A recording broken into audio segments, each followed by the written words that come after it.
Welcome everyone to Skull for Initiative's very special one-shot series.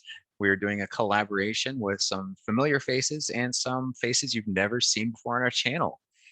As you can see, we'll have those rotating character stat blocks there for you guys to enjoy. Let us know how you like the layout. But overall, I see some new faces in chat. Welcome. This is going to be a 5th edition homebrew style campaign in an Eberron kind of technological setting. With a lot of kind of a spiritual themes to it here. So I am your host, the storyteller, the dungeon master for tonight. I am Old World Charm. You can call me Charm, and I want to give you a warm welcome and let you know that if you're interested in showing up for any of our other social media presences, please check those out. You can find me on Instagram _ Old World Charm _ and all those others that Beth is posting as well. You can follow our Skull for Initiative pages on TikTok and Instagram as well. We are happy to have you. So without further ado, I will introduce the cast and crew, or have them introduce themselves more to the point. But the very first one is going to be one of my main campaigners, who is a part of our Monday and Wednesday campaign that we run on Skull for Initiative called the Mistsworn series. It is the 12th level campaign. Also a lot of homebrew, a lot of political intrigue and artifact hunting. Really fun campaign. But this is Kemma. Hi, I am Kemma. I can be found here or on Instagram as Kemma101. Tonight I am going to be playing a Arcana cleric. Her name is Kaya, and she's a dwarf, which is really exciting. Covered in tattoos, kind of shaved on one side of her head. She's not your normal cleric. I don't think that I'm going to share anything else about her right now, but bring it out in roleplay. Respect. Yep. Absolutely. Awesome. Next to introduce is a long-time friend of mine who you guys have seen pop into the channel in and out, but definitely a veteran to the D&D dice rolling madness and the addiction that we all have grievously suffered from. But this is Kyle joining us. Hi there. I am Kyle. I don't have any socials to follow, but I will be playing a Warforged named Prometheus, which might as well also be his designation. And he is wearing what looks like large armor that's been augmented and modified with runes glowing across it, a chain holding a iron-bound spellbook at his side, and that's attached to the power suit, as well as odd bits here and there along the belt, including some very dense looking manacles. I like that, dense looking manacles. He's here for a good time. All right, and our very special guests that we're excited to have, this has been a long time in the planning. This is Isaac from Conflux. Is it Confluxart? I want to make sure I have that right. It's variously Conflux or Confluxart. Perfect. Yeah. Yeah, I have happy customer, by the way. These guys make some of the most amazing dice. I know Isaac and his wonderful wife personally, and they are true to the craftsmanship. This is the Gilded Spectre D20, and I gotta say, I am going to be keeping my eyes on what you guys do next, because I am loving the dice, and they roll hot, so I'm going to be using them against you tonight. Good to hear. Good to hear. Yeah. So I'm Isaac. My wife and I are Confluxart. We make handmade, sharp-edged resin dice. We have shop updates on the last update or on the last day of every month at 6 p.m. PST at our website conflux-art.com. And then I also have a Patreon where I make homebrew monster stat blocks. I've got 500 plus of them with 2 to 3 new stat blocks added every other day. A lot of 4E design ethos. I shoot for the level of quality of like the Monster Vault or the Monster Manual 3, which I think are those are kind of the only 2 monster books that that Wizard of the Coast has done that I really endorse. And so I shoot for that as kind of like a minimum level of quality. Yeah, I'm Conflux Creatures on Patreon. Awesome. Please check that guys out. I want you to know I use his stat blocks for a lot of the Mistborn series stuff. We kind of doctor up some things together. I give him an idea of what I have in mind, what I'm working through, a template, and I have never needed to change a single number on what he puts out. So 100% approval on here. My humble approval. I mean, I've been doing this for 20 years and only streaming for less than or just about 1 year, but I can safely say that I agree with his position on some of the quality of the stat blocks have lacked consistency or don't fit the lore of the creatures as well as we'd like, or battle can be lacking in high stakes dynamics, because as soon as you kind of figure out what a creature's stats are and how its move sets are, it kind of takes away the in the moment feel. And Isaac creates creatures and monsters that have different kind of elements to them when certain conditions are met, a certain health tier rating or a certain spell effect, and that is cherry on top of an awesome cake for a DM like me. And I'll probably be using those monsters against you too. So yeah, you can definitely tell I approve when I'm just like, these dice and these monsters, I'm gonna throw them all in the mix here. So perfect. Oh yeah, and my character, I'm playing Vita, who is a goblin artificer. He's about yay high, maybe like 3.5, 4 feet. He's got like a big Super Saiyan dark-haired mullet, but he's going a little bit bald at the front. He's very proud of that. He thinks it makes him look distinguished. He rides a giant rat, who it has seen some wear and tear. This rat, it's got some prosthetics.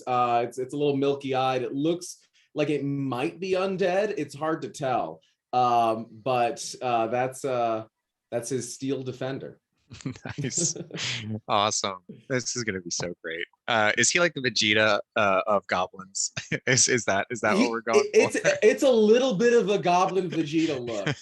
And yeah, he's got a big sack of magic items. Most of them he did not make, though he is capable of making magic items, but most of them are just have the serial numbers filed off, and a couple of them have price tags on them.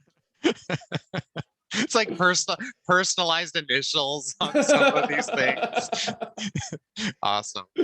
Love it. We all love to see that kind of like in-depth character concepts here. And of course, we have the lady in the chair that you guys can't see. But it is Hanshot for 664.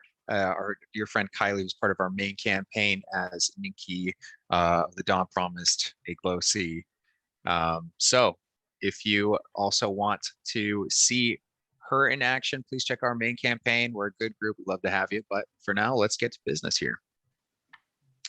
All right. So, oh, and I always forget this part because I'm so used to seeing it pop in a big block of text. If you as a chat want to contribute to the dice rolls of the game, especially if you're happy to see, your DM as a player and want to either help or harm him, then please contribute if you want in chat with biddies. And biddies can buy you an influence on the strings of fate of this game. They can change the weight of those dice rolls in favor or against the people on the screen here. Harm, always harm. I'm happy to hear that. Old World Harm is my other name. Anyway, so what we have here is 200 biddies gets you a villain reroll, which I have plenty of that we keep stacked in the bank in the tank here. But it gives me a chance as the enemy to reroll whenever I deem fit for usually more prominent villains, not too much for low level guys, but I have enough to throw it around.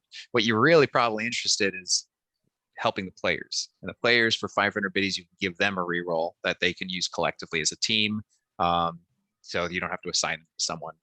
But if you want to put a stick in my eye or in the spokes of my dark machinations, then by all means, 1,000 biddies will give me guaranteed villain disadvantage on the next roll. That usually is crippling. So with enough of those, my villains never get hidden or never pass a save. I have to burn through some legendary resistance on occasion. But if you are feeling an NPC and want to make sure the NPC lives to tell the tale, 500 biddies can get them. Your presence here is all we ever want, so don't feel like I will never pander for any of your guys' hard-earned biddies. I'm just happy you're here. So just something fun to give chat the opportunity to really screw with people, and that's what I care about, including screwing with me. So the count is at 67 villain points, which is insane. 4 player points, 1 villain disadvantage in the tank here, and 3 companion points for an NPC. All right. So in the industrious city of Valadar. There is a lot of tiers that signify the economic structure, the political climate. The lower you are in these spired cities, the worse the quality of the air is, as the heavy gas of the industrial world that has produced great machinations, such as the beautiful blue lightning coiled lightning rail. Up in the sky, beyond the smog of the lower levels, if you're lucky enough to live at a high enough plane to see the beautiful blue light of a sky or white clouds, golden streams of light, you can occasionally see the industry's finest airships soaring through, powered by a blend of technology and magic, harnessing the elemental power that exists between the realms. The world surrounds itself with the belief that wealth is true power, but faith has somehow defied that. Still, with churches being the foundation of a great many things. Prevailingly, there is Mithralia, excuse me, the goddess of arcane might, a goddess of wisdom, goddess of enigmas and mystery. And the world has kind of built itself on the structure of wanting to pursue further powers and magics to improve the quality of life. But a lot of people have unfortunately been forced into a position where they are gears in the great machine, cogs, allowing more for the production for a greater, more advantageous and corrupt people to take advantage. Our party arrives on a lightning rail, or having already been kind of arrived here in the kind of the very least at the train station itself. I know that I have arranged for Kaya and Prometheus to be traveling together, and they have arrived on the lightning rail of arriving to Valadar. This has brought you here for one very curious thing, and there's the rumors that there was an angel that had arrived into some of the lower tiers of the city in one of the churches of Mithralia, the Chapel of Woe, specifically, a place that people have congregated to as one of the only humble places unaffected by the greed of the upper tiers. It is a place that this angel has been reputed to bless people, but something has gone amiss, and people have gone running in fear from the Chapel of Woe, have cleared out a lot of those who could afford to, that part of the lower tiers. It is a bit derelict, not so much to be able to call a slum, but it is a place where one generally has to find a means of breathing through the thick miasma of smoke and smog. Many people wear masks or have, if they are wealthy enough, have a form of kind of augmented oxygen breathing. Most of the work down here is done by Warforged, but there are people who very much will take the pay that they can get and work the jobs that they'll take. The doom and gloom of this world has some shining lights in the form of helpful heroes, representation from above, and the spiritual power of those who serve Mithralia have lent their weight a great many times in trying to lift the city out of poverty and not use the working class as a footstool to step to higher planes of magic. It is here we see the lightning rail, an exemplary example of glory and commerce and community, bring these people together, with a strange goblin kind of shifting around, perhaps on the train station deck, looking for their next opportunity of advantage in their world. Shifty eyes and all. Kaya and Prometheus, you step off and hear the call. Lower tier, Valadar, we have arrived. Please step off. Move quickly to get your baggage. This train will be moving in 15 minutes.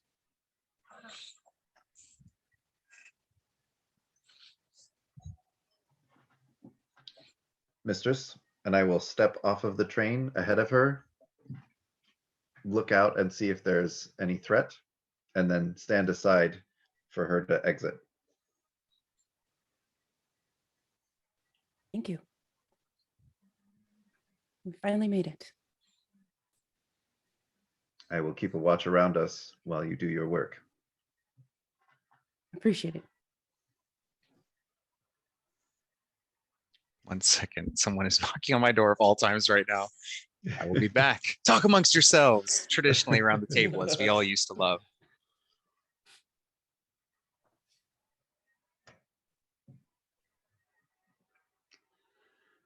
All right, what's our plan of attack here?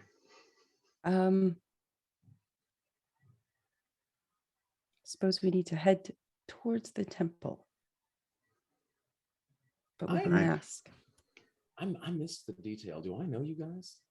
I thought Not I yet. did. Not yet. Okay. No, I'm just I'm just here watching people get off trains.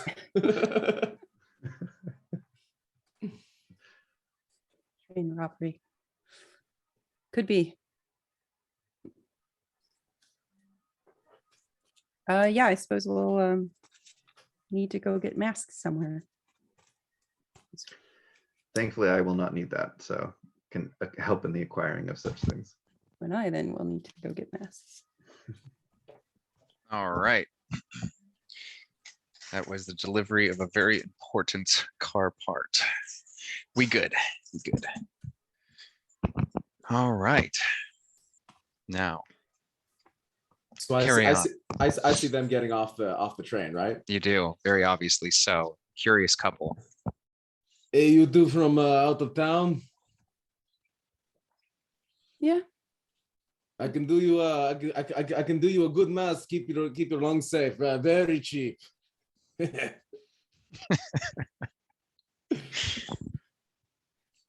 But we do need masks. Oh, I good. You need can trust me. one. I'm your good friend Vida. You know me now. What is your name? Kaya. This is Prometheus. Oh, Prometheus. Oh, you thought. Well, you know, we're all good friends now, so you can definitely trust me on this one here, right? And I start fishing around in a big bag.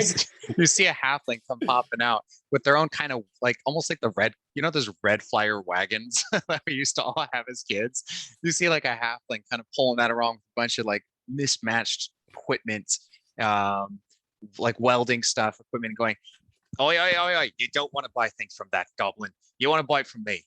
That's right. Mibba-bobs, bibbidi-bobs, and that's what you want here. Now, I can guarantee halfling quality, which we all know is better than goblin quality. It's half the quality is what it is. No. These twicelings, they need big quality, and Vida got that. Look. And I reach in, and like you can tell that he is putting things together in the bag, and he pulls off pulls out like what looks, it's in the rough shape of a gas mask, but it is just three different things duct taped together.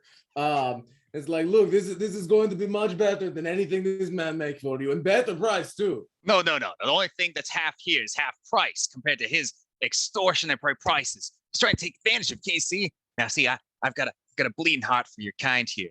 Yeah, you machine man. You look like you're well traveled, well worn. I got parts to help fix you up, and you look like a lady of culture. I've got things in styles that he can't possibly offer, and you don't have to assemble them.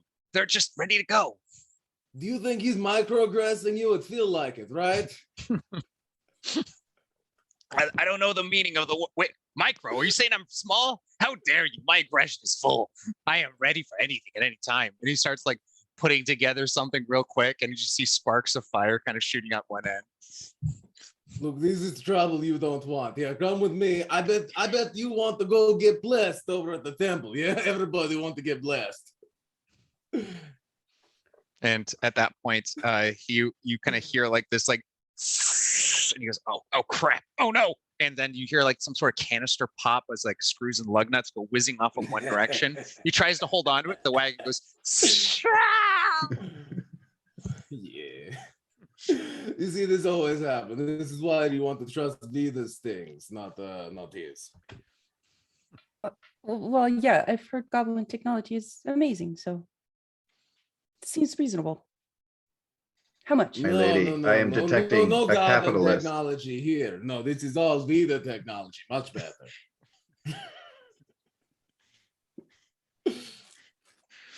Did you say I'm detecting a capitalist? Okay, just checking I heard that right. No, no, no, no. You got it all backwards. I exploit no one's labor. I make this all myself. And you see him quickly, like just sort of he pulls something out that just has like a monogram on it, and then he just kind of turns it around really quick. Don't pay no mind to that. That's a different thing. It was a gift, right? Yeah.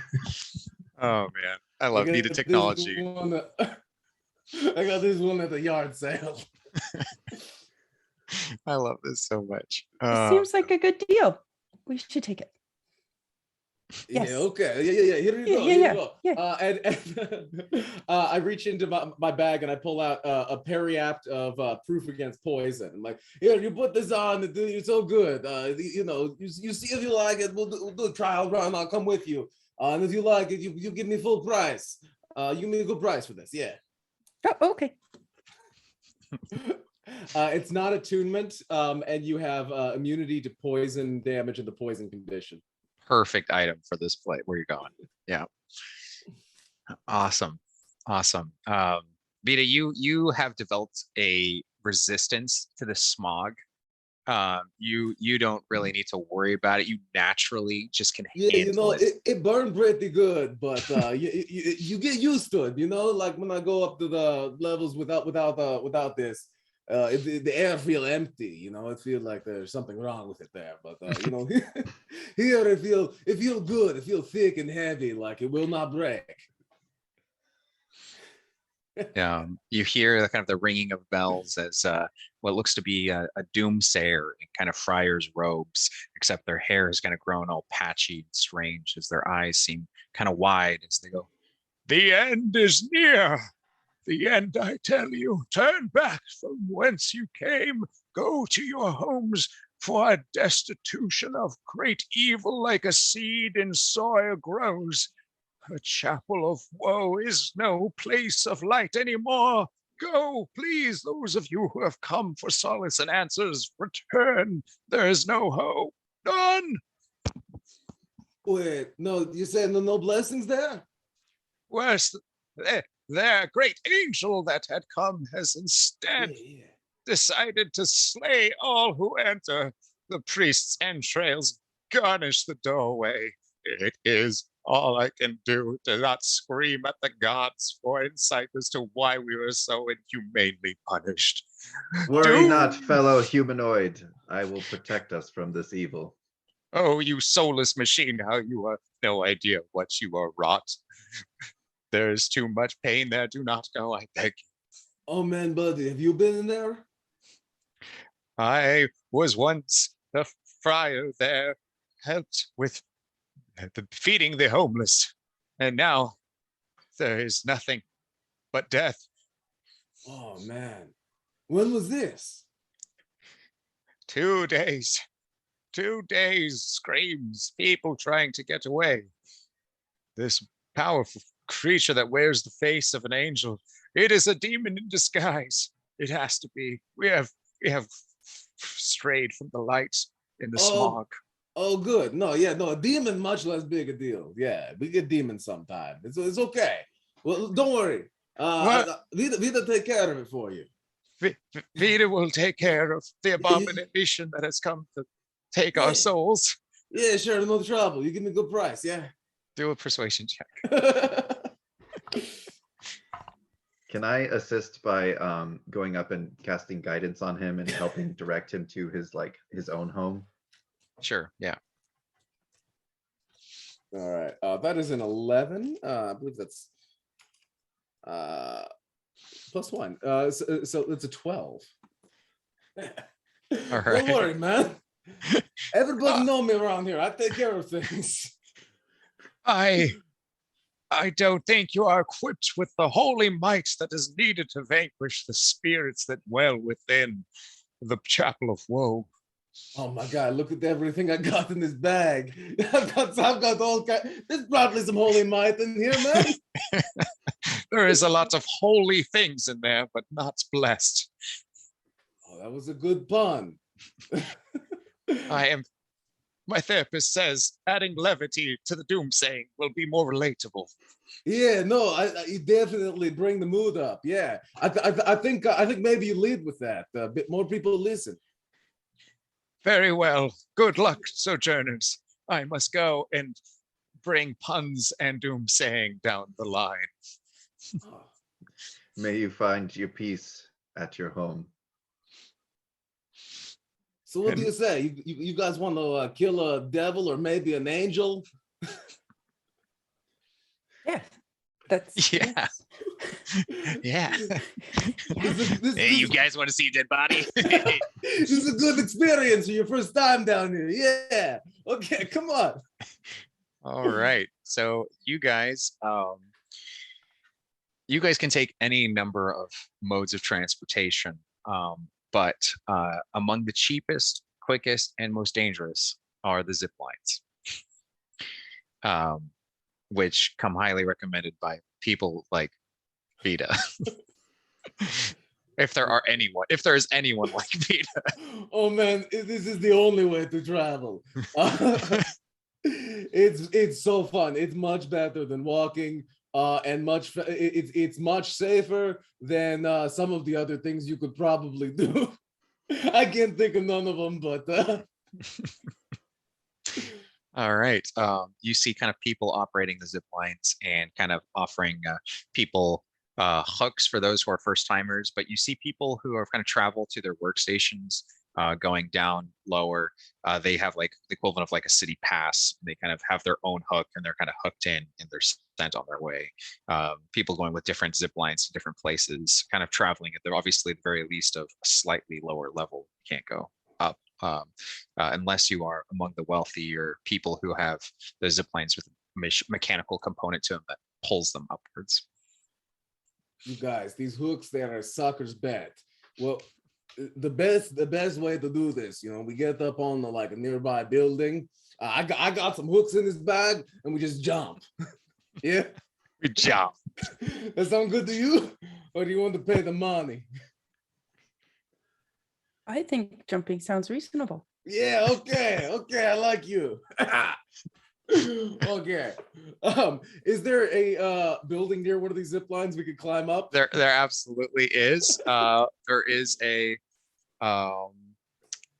warehouse that has kind of enough kind of jagged edges to its kind of scrapped together metal worked, poorly welded foundation that you can climb up to the top. Okay, let's climb up. All right, give me athletics checks. Very good. Hey, you good at climbing? Both you good at climbing? Not with a 3, I'm not. Oh man, no, here, put on these gloves. And I reach into my bag and I pull out some gauntlets of ogre strength and I hand them to you. That's I'm like, awesome. yeah, put on these gloves real quick. You can pay me later. It's no big deal. I look at these huge gauntleted fists and I go to try to apply them to the gloves and they're just too big. But then you see the magic of the gloves turn into bracers and they wrap around your wrists. Oh, I didn't know they do that. That's cool. Okay. So I've got a plus 10 to this roll. Thank God. It's a 20. All right. Yeah, you do you've done this all your whole life, even as a young goblin, you're kind of always found the greatest holds and climb yourself up like it's no problem. You're even confused when you see people struggle at all. What did Kaya? I will give Kaya a lift up. All right, Kaya have before trying advantage. again myself. I also have a plus 10. Oh, nice. Oh, She yeah, look is at a you. beast. So that's 28. Dang. Woo. Yeah, you make Spider-Man look like a rookie on the way you just all the way up. Prometheus, I will you're big attempt hunk of again. junk. That is a 16. All right, you manage to pull yourself up, but it's loud as your metal body kind of clangs against, and you kind of hear a guy goes, "Hey, what's that noise? Get off of my building!" Oh, don't worry about that. That guy don't know how to climb. He'll be fine. Vita, get down here! You owe me. Oh man. Your So last invention burned half my warehouse. yeah, we really got to get to this temple of the Chapel of Woe, because I got to get some blessings. They all about anti-greed, and I got a bunch of greedy people after me think I owe them money. Okay, so we got some hooks, and he pulls out 3 very different looking hooks. Maybe one of them was designed for this. He hands it to Kaya. He's just like, yeah, I think you make the best use of this one. Prometheus and me, we'll use these other 2. They're not quite so good. All right. At that point, Vita, as you see, Kaya has a holy symbol just barely visible, and it is of Mithralia. You see at least a marker of her faith in that regard. Oh, cool. You worship the Mithralia, the mystery goddess? I do. Oh, I like mystery too. I like to solve them, maybe not to solve them too. It's just nice to not know things sometimes. At that point, an orb floating next to Prometheus says, "There are so few mysteries left. It would be a shame to solve one more." Oh man, what that orb? This You is got so another close. one of those? Maybe one you could trade to Vita. That's pretty cool. Just say things. I am a philosophy magic orb. You're alive? I have a sentience, and I can man. learn. I can procure a great many details of the world and its mysteries. More importantly, I can help in the aid of magical ritual craft. Man, that's wild. Hope I never end up an orb. I detect these hooks will sustain the weight of each of you respectively, should you choose appropriately. Yeah, man, I know that. Yeah, okay. That's good. I'm gonna investigate the hooks that we have, Okay. and make sure that we have chosen wisely.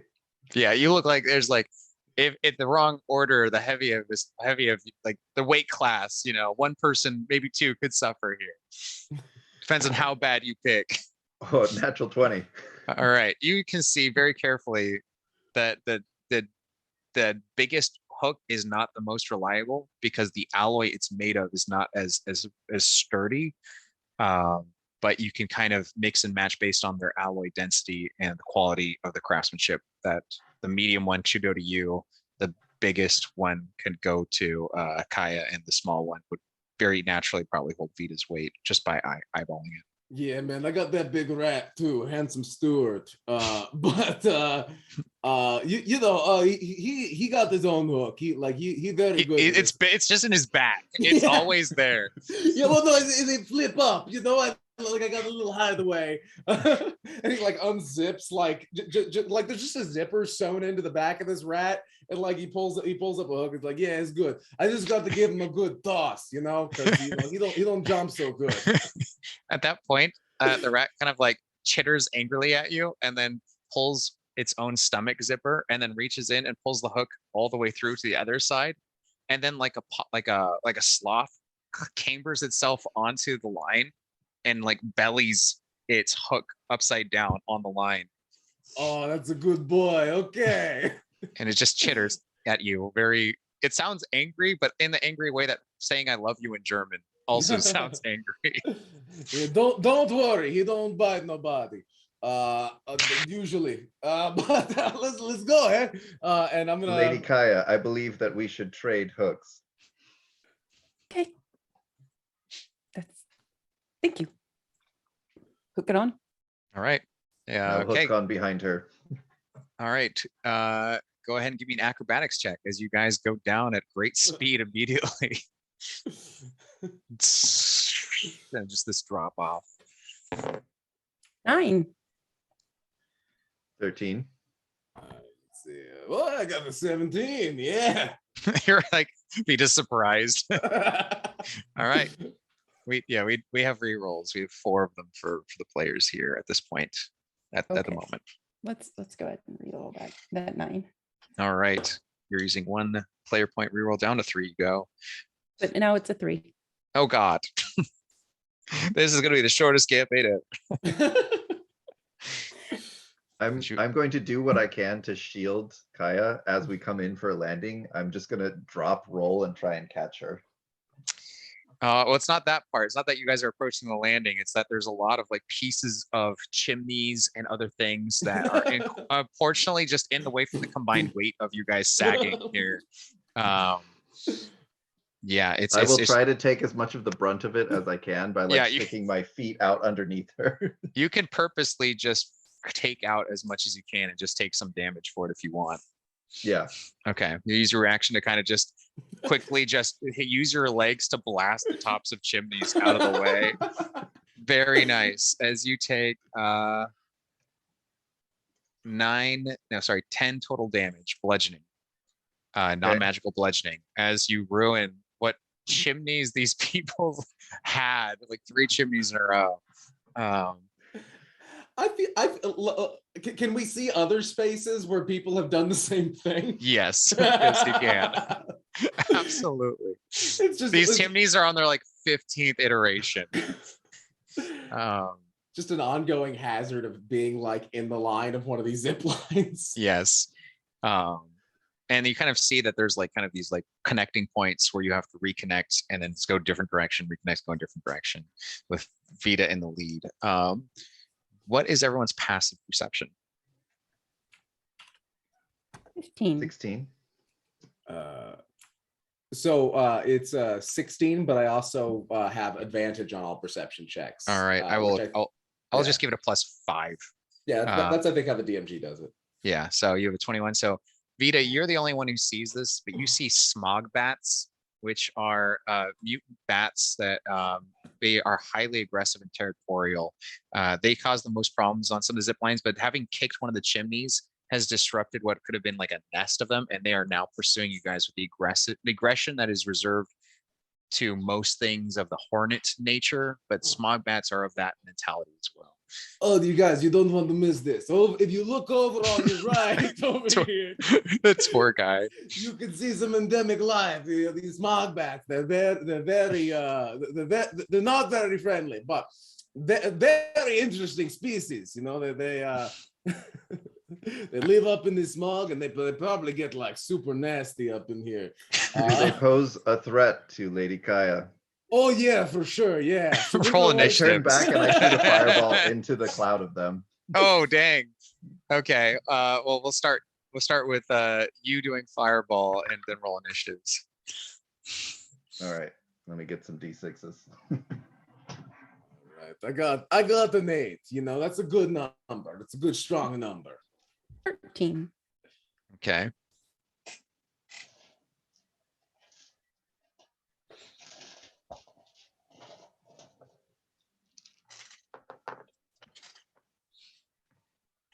I won't charge you extra for the sighting. I love that. 10 treasure points, Lindsay Lou. That's what I was thinking. Classic goblin tours over here. Look at that. That's Also- dangerous. Don't worry about it. Also got an 8 for initiative, but I will roll my Yeah. damages. Yeah, they have to do a dex save at The disadvantage. DC is 16. All right, they fail. As they've clearly never seen a fireball before, as the bats, they get excited about the bloom of heat. Man, that was a pretty good explosion.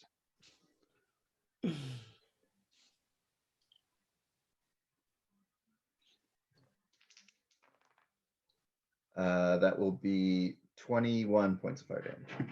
All right. Let's see. They take the full damage, but they're resistant to fire, so they take 10.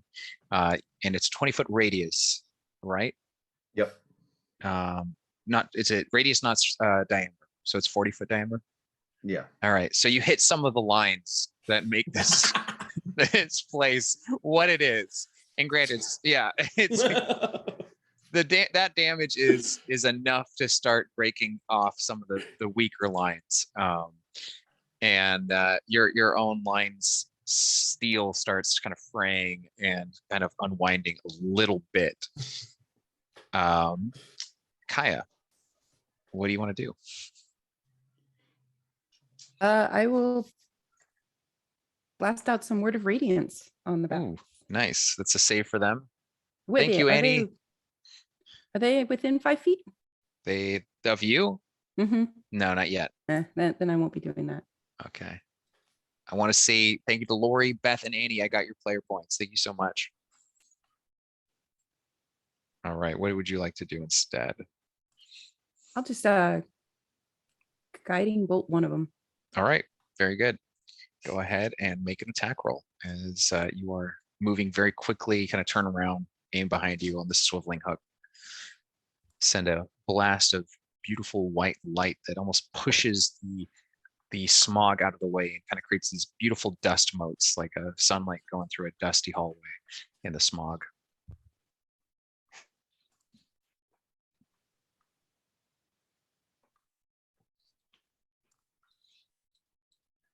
$17. All right, 17 is a hit.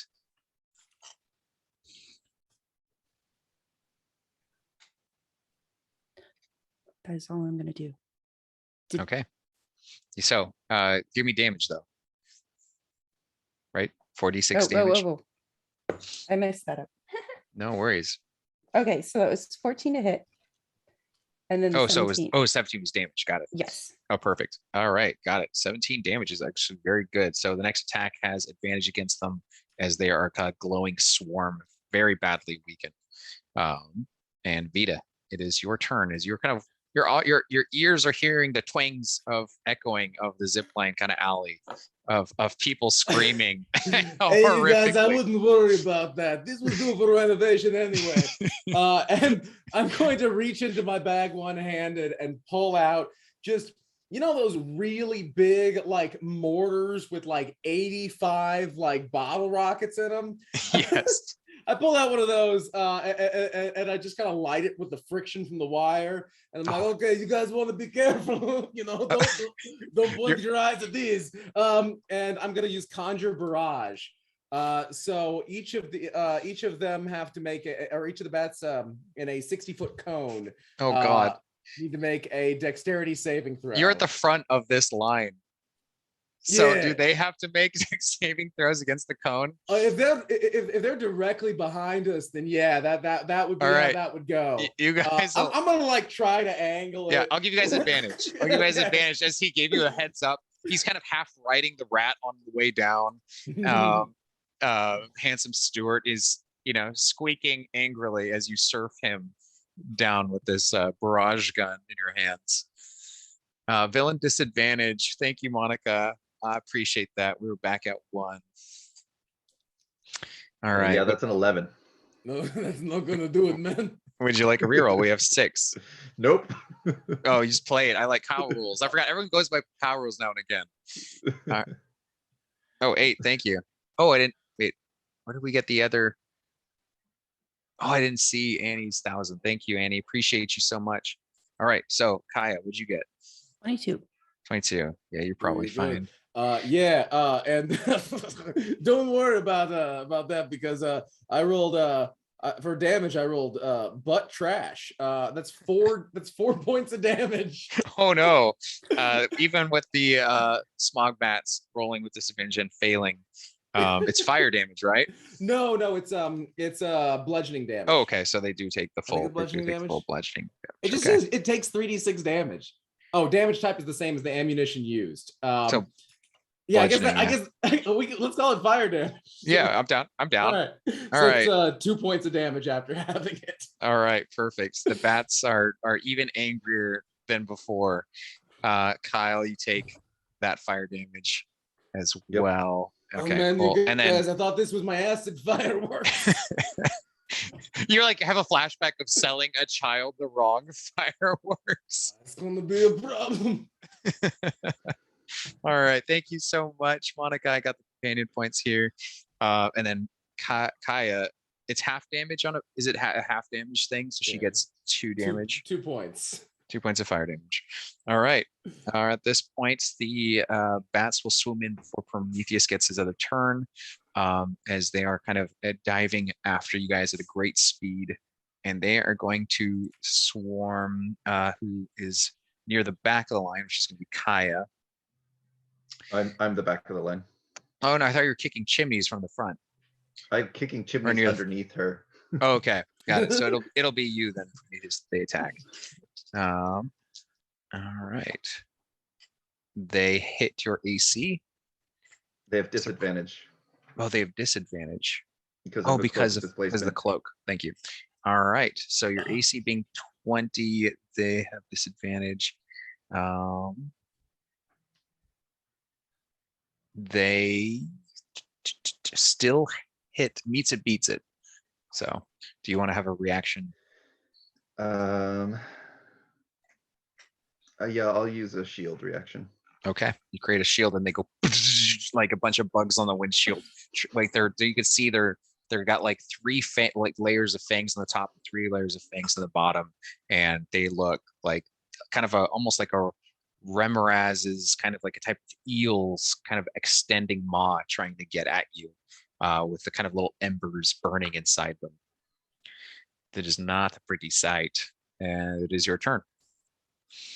I will attempt to sort of punch / like squeeze them out of the air with a booming blade attack through the gauntlet. All right. 17 to hit. 17's a hit. Okay. That would be 8 thunder damage. Okay. Plus another 10 thunder damage. And if they move on their They're next dead. turn, they're going to take more. They die. You punch the bats to death in the air with thunder damage. All right. At that point, that's the top of the initiative. The cable snaps, and you guys are in a free fall. You immediately, at the beginning of your turn, each of you will fall 200 feet, starting with Kaya. Thankfully, there's 200 feet of falling room in the shaft of this kind of spire out the zip line alley, but you are rapidly approaching impact in about 150 more feet.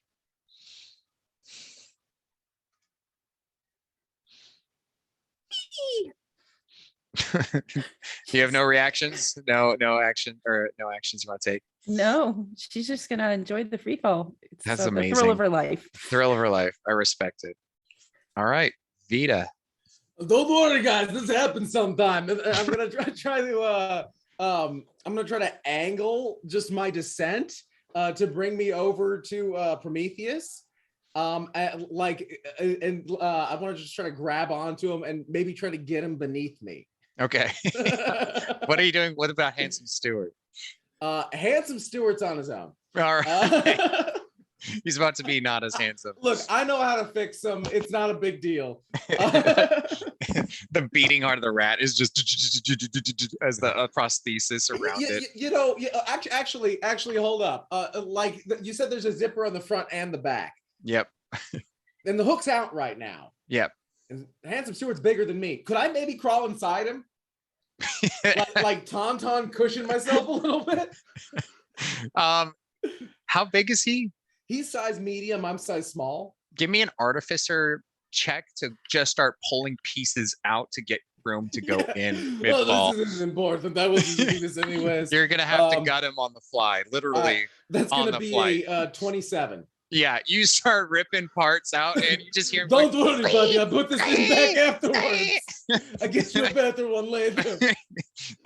God, this gruesome sight. Imagine like putting out your laundry to dry in the smog haven and see just this goblin falling on this horrifying prosthesis rat pieces flying everywhere. And this just totally zen cleric just falling through the air. Meanwhile, Prometheus, your 200 feet starts, or you start your turn 200 feet. I'm going to cast Bigby's hand to go underneath Kaya and slow her descent until it gets down, like moving with her until it gets down to the ground, and it'll it'll catch her and like go with her and slowly descend with her. Is that an actual thing that it can do? Let's see. It can Does it grapple a have hit? creature. Does it have hit points? Yeah, So it if it does does, have hit it'll points. it'll take the hit. Okay, cool. So it'll take the damage for It can her. also grapple a creature and carry them through the air. Oh, it yeah, can fly. Yeah. Okay, so if you do a grapple, sorry, attack roll against her, with the Bigby's hand, Natural 20. all right, Woo! you gently, just giant hand, and with the natural 20, we'll say it flies and gently lowers her. No problem. All right, Kaya, once again, yeah. Meanwhile, Prometheus, just mechanical rat parts hitting him in the face as he's falling after Vita. All right, Kaya, you are just like the Disney princess, main character energy. Step off this giant, like Mr. Hand glove, and kind of just step off onto the ground. Right, lo and behold, onto the main street of Dragon Alley, where you can see the Chapel of Woe on this. Like no one is here. It's like the Wild West ghost town. Like instead of a tumbleweed, it's like a bunch of like weirdly mechanical spring parts that have got stuck together, blowing through. That was so much fun. But this place is amazing. Kind of creepy. They don't look like they're doing so good. And that cue that moment. Do you want to do anything for them before I move on to Vita? Sure I do.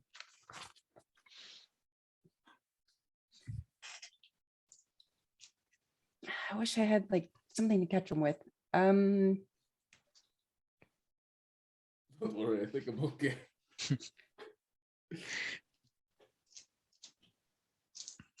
No. All right. At that point, Vita, the start of the turn, you're hitting the ground from the inside of the rat. He is taking off 10d6 worth of damage because he is cushioning your fall perfectly, as the Steel Defender should. But it is essentially falling in a Chuck E. Cheese automaton, which isn't the most graceful thing. So you do take 21 points of bludgeoning damage. Okay.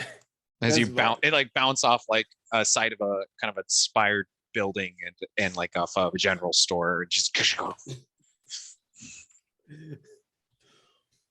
all right, well that went pretty well. I'm gonna get started. just pop out. I'm gonna get started casting mending on Handsome Stewart. Its leg twitching as pieces are coming back together. All right, Prometheus, you also are going to be hitting the ground here unless you have a reaction. I could do Misty Step if you'd allow me to cast another spell in this time. Unfortunately, no luck, because it's the start of your turn is when the falling movement happens. Okay. So you will be taking a lot. But thank God for healing magic, you guys. Use it.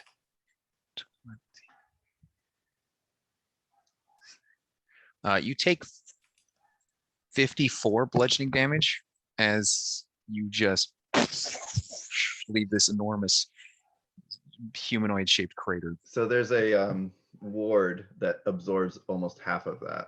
Nice. So 54 minus 26 23. or 27. Well, no, it's a total of 23 because of the Okay. hit point total of it, and then there's an additional 3 for the heavy armor mastery. So 26, 54 minus 26 would be 18. All right, nice. That's awesome. Well done. As you guys have gracefully entered the bottom rung out here where the Chapel of Woe is. Real quick, Handsome Stewart has the ability to restore 68 hit points to a construct. Does Prometheus count as a construct? Is that the Warforged typing? Are you a construct? I think he's probably still humanoid because Wizard of the Coast likes to do that. Yes. I have no idea where to find that on my sheet. Your creature type. It's not going to be on your sheet, I don't think. It Yeah, would yeah, be I would, on. I would say you're just a humanoid for the sake of all spells affecting All right. others. Yeah. Well, don't worry, man. How about we have a little picnic real quick? I got some snacks in here. And Vita's gonna set out like a little picnic of mildly psychoactive snacks. And I'm casting Aura Vitality. He is a pain boy. Oh my god. I also managed to maintain concentration on the hand through all of that. That's nice. amazing. So I'm healing 73 hit points spread over whoever needs it. So Handsome Stewart gets topped off by mending. I think that brings us both up to max again. All right. Safe to say, yeah, I can't. I no need to. Yeah. Yes, Deal you're with those healed up numbers. real good. Don't look too close at those wounds. You know, the psychological pain will get to you. But you shouldn't be feeling nothing now. Feel great. My Just cousin brush make off this some if you like want some dust more. You know, from he the do you a power good deal. armor. It's like pills and baklava just smashed together. All right. So you guys can see kind of this kind of alley of stores, just kind of really just shoddily made scrapyard stuff. This is basically the poorest district probably there is in the city. And it's even just looks almost looks like a theater set, how poorly made everything is. Everything looks like it's just two-dimensional. But you see what looks to be the Chapel of Woe is a single spired, single stained glass windowed, double doored chapel. It looks like it had once been white once upon a time in its earliest iteration, but the smog got to it, and it is a grayscale of lack of color down here.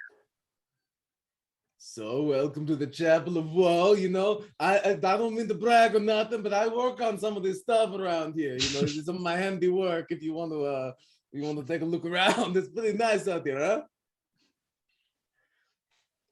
I look around and I just it looks, instead of like looking and appreciating things, it's just like scanning for threats. Like it's sort of, it's like your words, like the pupils narrow, like with a little word, like Iron Giant, Iron Giant eyes.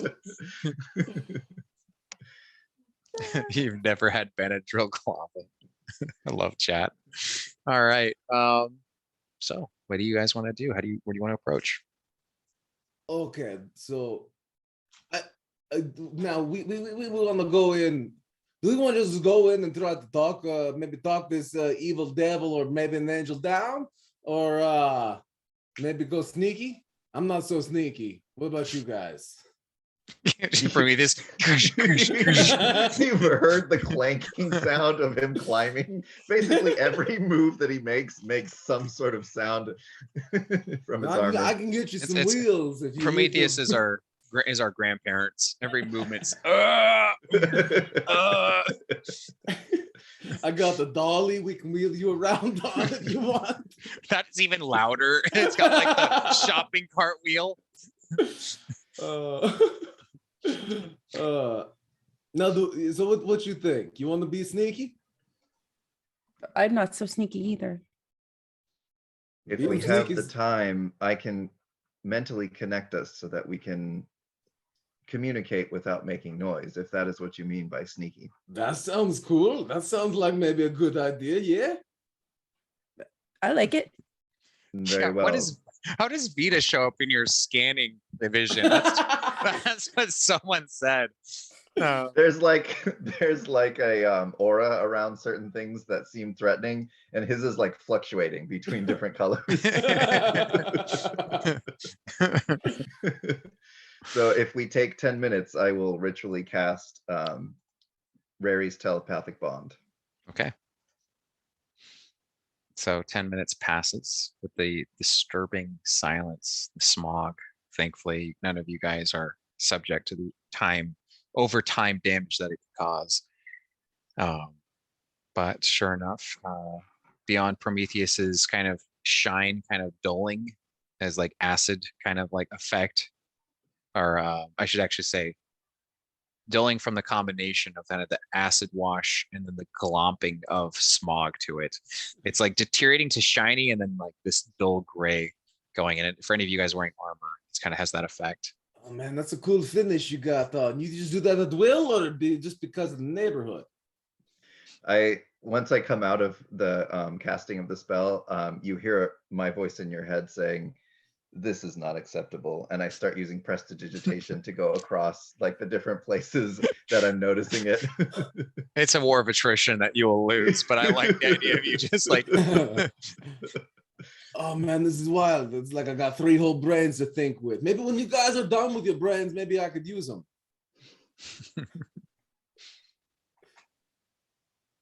That sound good to you? No. I've liked all your ideas so far, but that one might Okay, not pass okay. the You know, check. maybe you come around later. You know, you see my way of thinking of things. But you know, it's fine for now. It's fine. Yeah, I won't use your brain for nothing. all right. We should So now that proceed we've with our already- investigation of the Yeah. temple. Yeah, As- yeah. As we're heading in, I'm going to cast a little bit of aid on everyone. Ooh, nice. So for 5. Your maximum hit points increases by 5 and your hit points increases by 5 as a result. Very nice.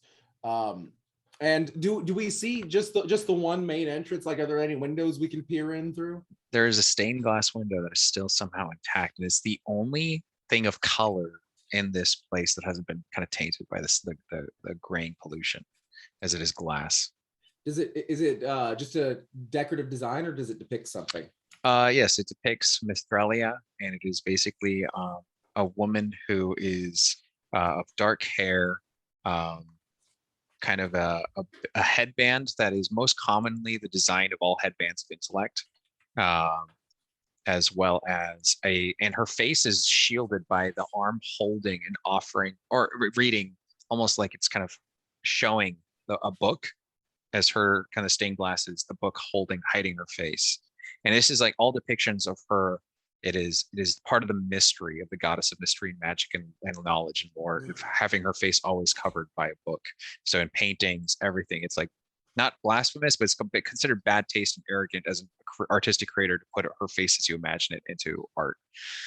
Can I have included the professor in the telepathic Yes. connection? So there's going to be a side conversation because I would like to confer with him on angels in the service of this goddess that may have some sort of tragedy or some reason for a fall, and do like a history check, All right. if I may. Of course. Oh my Okay. God. Wow. That was cool. All right. All right, I got an 18. All right. Let's see. There has never been in any history, on your knowledge, of any angel in the service of the goddess of mystery of ever suffering from fall. In fact, to your knowledge, that just doesn't really have, that hasn't happened since the days of Asmodeus. And the professor getting his natural 20s, which is weird. Like, okay, 2 natural 20s, here we go. Goes to basically list how an angel has never been seen in person, and that, like, on this plane, the voice of an angel can be heard. The voice basically speaking on behalf of Mithralia is the, different angel hierarchies, the different choirs of angels. But it is almost, he kind of cites the oldest ritual books have basically said that between the heavens and hells, and the abyss, that there is that between heaven and hell, they have agreed not to interfere with the corruption that can occur with the souls that seem to fuel both Celestia and the nine hells. The Abyss doesn't abide by that, obviously. The Abyss will do everything they can as a chaos, an endless chaotic entity that it is with demons. But between the devils and the angels, they've agreed never to walk plane of this realm. But something has clearly kind of caused that effect too, or perhaps these rumors aren't true at all.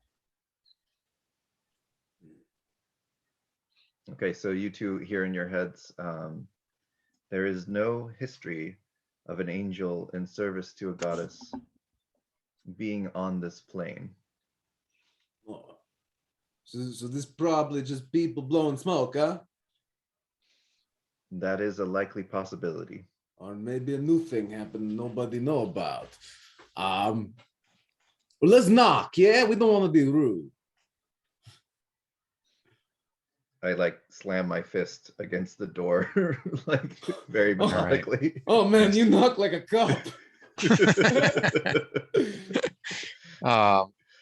At that point, I yell out, "Don't worry, it's not the police." the doors kind of open, and you can see that these doors are like really well made of whatever scrap steel. Like a lot of resources went into here, and the church itself is a blend of fine painted wood and some sort of really dense, heavy steel, perhaps almost the equivalent of like uranium, but not depleted really. So it still has this kind of strange glow through the workings of the designs on the walls that kind of give it looks like they've been metal worked either magically or beautifully craftsmanship to have that strange cosmic glow to paint depictions of tapestry parables. The pews in this place have all been but pushed to the side, destroyed, and almost looks like panic, kind of a uniform pushback. There seems to have been many shattered pews, and the walls are decorated with people having been pinned by wood, spike, steel, all manner of things, like almost like butterflies in a like almost like it seems chaotic, but it's with a straight efficient degree of center mass of a spike, like a butterfly moth collection, insect collection. And of course, you can see that there's the vestments of the priest on the entryway as you kind of walk in, and you can see that there seems to be two halves or maybe thirds, it's hard to tell, of the priests kind of split and arranged. The doomsayer had said the entrails of the priest here had been a decoration of sorts, and it just definitely sees like it acts almost as like a curtain half blocking your view as it kind of the stuff hangs. You can see a figure with white wings sitting on the far end at a kind of a humble table before where a kind of podium would be or a choir would be. There is an organ that is playing softly, but as you approach, it kind of beyond the barrier of the church on this kind of strange kind of the sense of hallowed or unhallowed ground, you're not sure, but the accordion kind of becomes more melodic and more intrusive into your mind. And you see this figure of like a just gorgeous, powerfully kind of untarnished hair, a color that most people have not seen living down here because everything once again gets affected. But you can see the particles of this place as they fall, the gray smog, this the white clothing, the white wings, everything is just the clearest, pristine. It's almost the definition of your sight changes looking at this being. This being looks like there's the holy water thing that is right there, and the being is scooping what looks like a skull of some kind in their hand and drinking the holy water. And you can see as it drips down the holes of the skull, you can see that it's the water, while not all that great quality, is still pure water and nothing else. as it pours out of the eye, the orbital kind of sockets and the nose, it turns into like a red substance, almost like blood, but not as viscous. It seems perhaps almost like what you've seen in other places to be wine, perhaps. DM, does the so like the people pinned around the room, Mhm. do I get the sense that like this is an aesthetic thing, or this is just how this guy kills people, or it's like a collection? Go ahead and get an insight All on right, this. I'm good at this. More good rolls. What's happening? That's gonna be a 15. All right. You think that there was a sense of wanting to. It definitely isn't a decoration thing. Mhm. It was like a matter of how to efficiently take everyone out in kind of almost like possibly in one go. Gotcha. And Before stepping there doesn't across seem the to be a threshold, pattern at all to the positioning of people. before stepping across the threshold, can I confer again with the professor telepathically about like components for spells or rituals that involve body parts strewn about in certain ways? Yes, actually, that would be something the professor knows a great deal of. Okay. Would it be, what kind of skill check would it be for me? Or would it be Uh, me giving it's the them professor advantage? giving, Okay. yeah. So professor says there are 382 possible rituals meeting the parameters that you've given.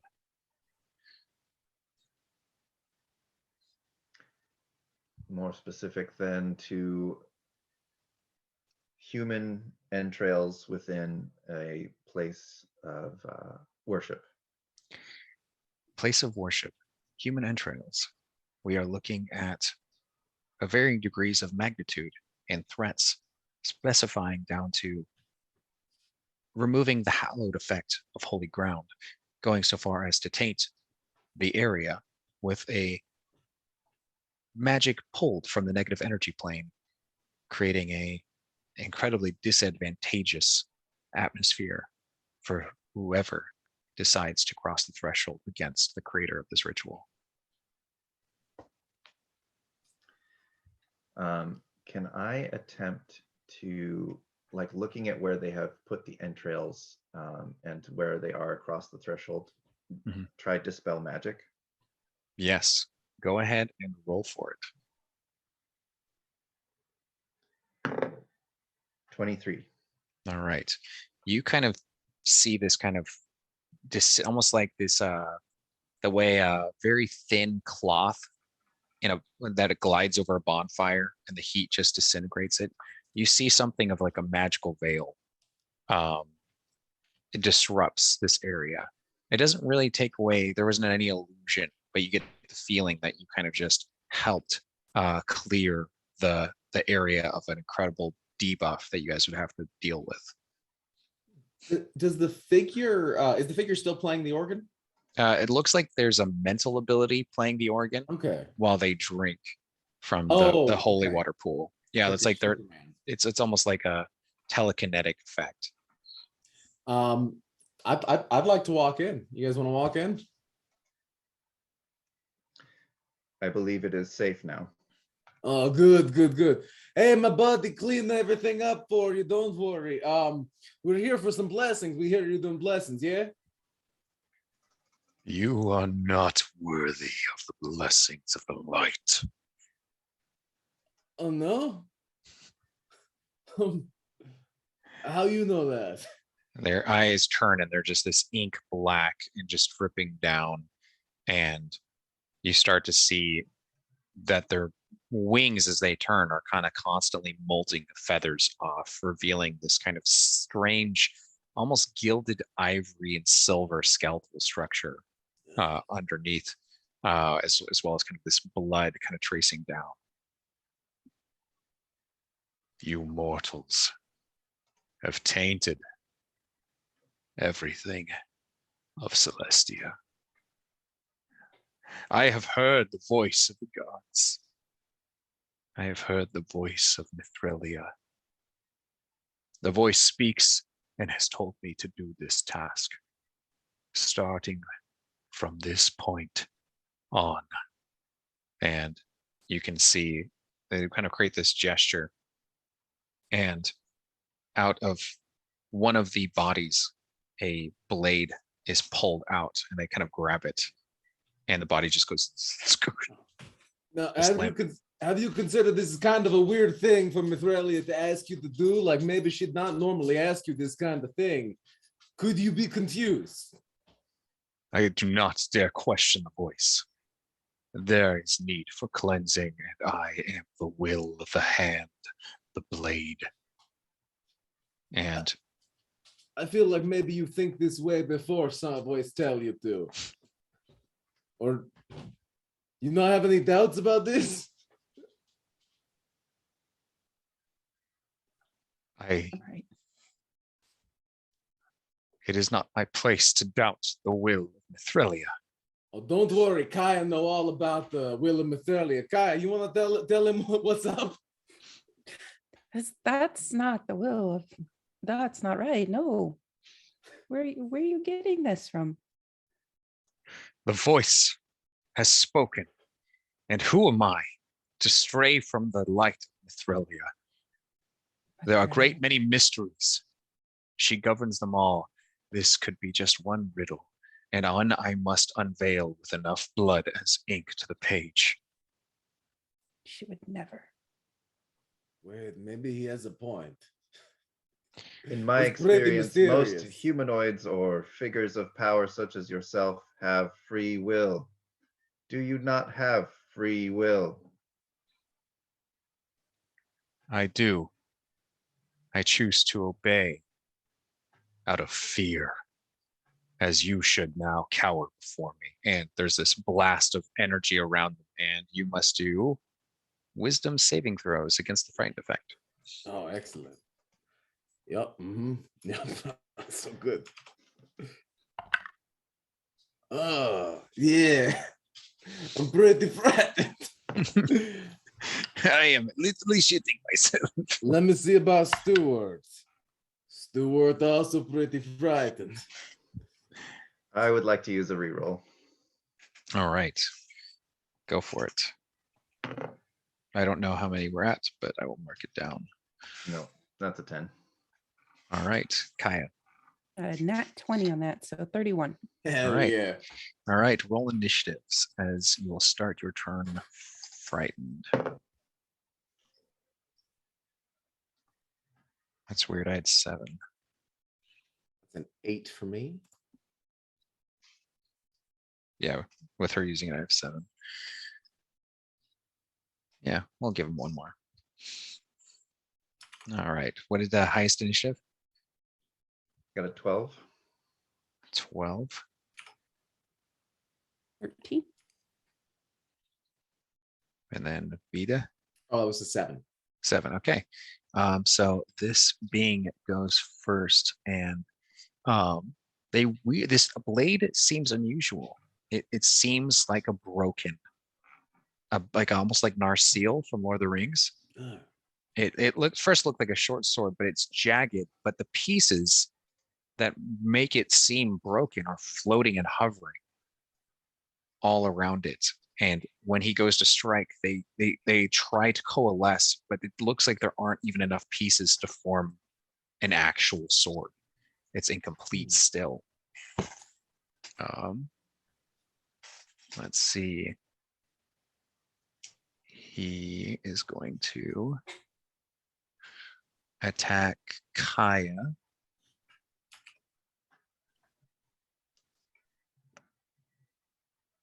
And then Kaya, your AC is 18, correct?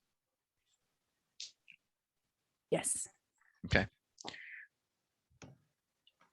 I'm going to use a villain point reroll myself. All right. And I will use one more because apparently my dice are saying, why you do this? Why you do this? Okay, and that The is going dice to will be not betray me. yeah. Seriously, I'm using those dice, and they're like, nope, nope, nope, nope, can't do it. All right, so you are going to be taking. Let's see here. 17 slashing damage, Ooh. Kaya, and then additional radiant damage by a factor of 24. Okay. You must make a Constitution saving throw, please.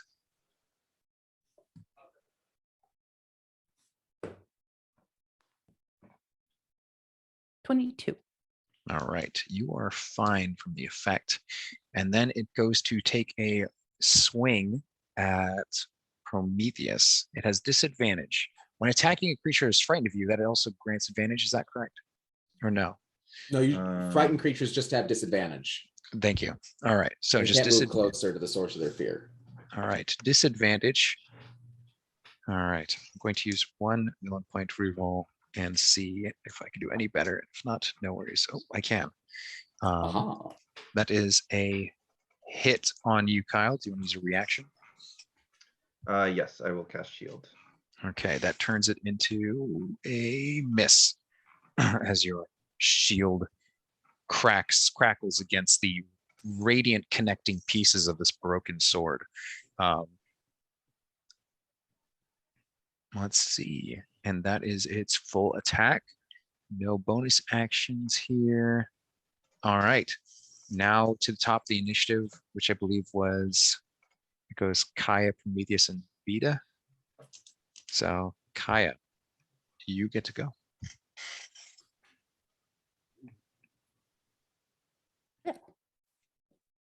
Oh, at the start of your turn, go ahead and give me a wisdom saving throw. How far am I from this creature? It is right in front of you by 5 feet. Okay. 28.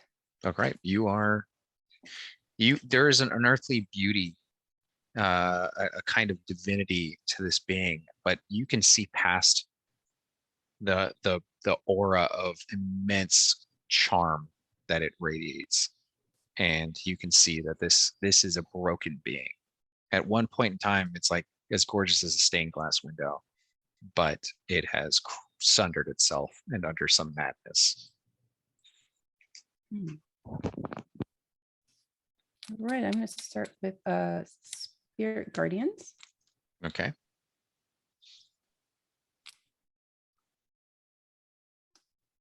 And I'm going to pull up my spiritual weapon. Ooh, very good. Make an attack roll with your spiritual weapon. Okay.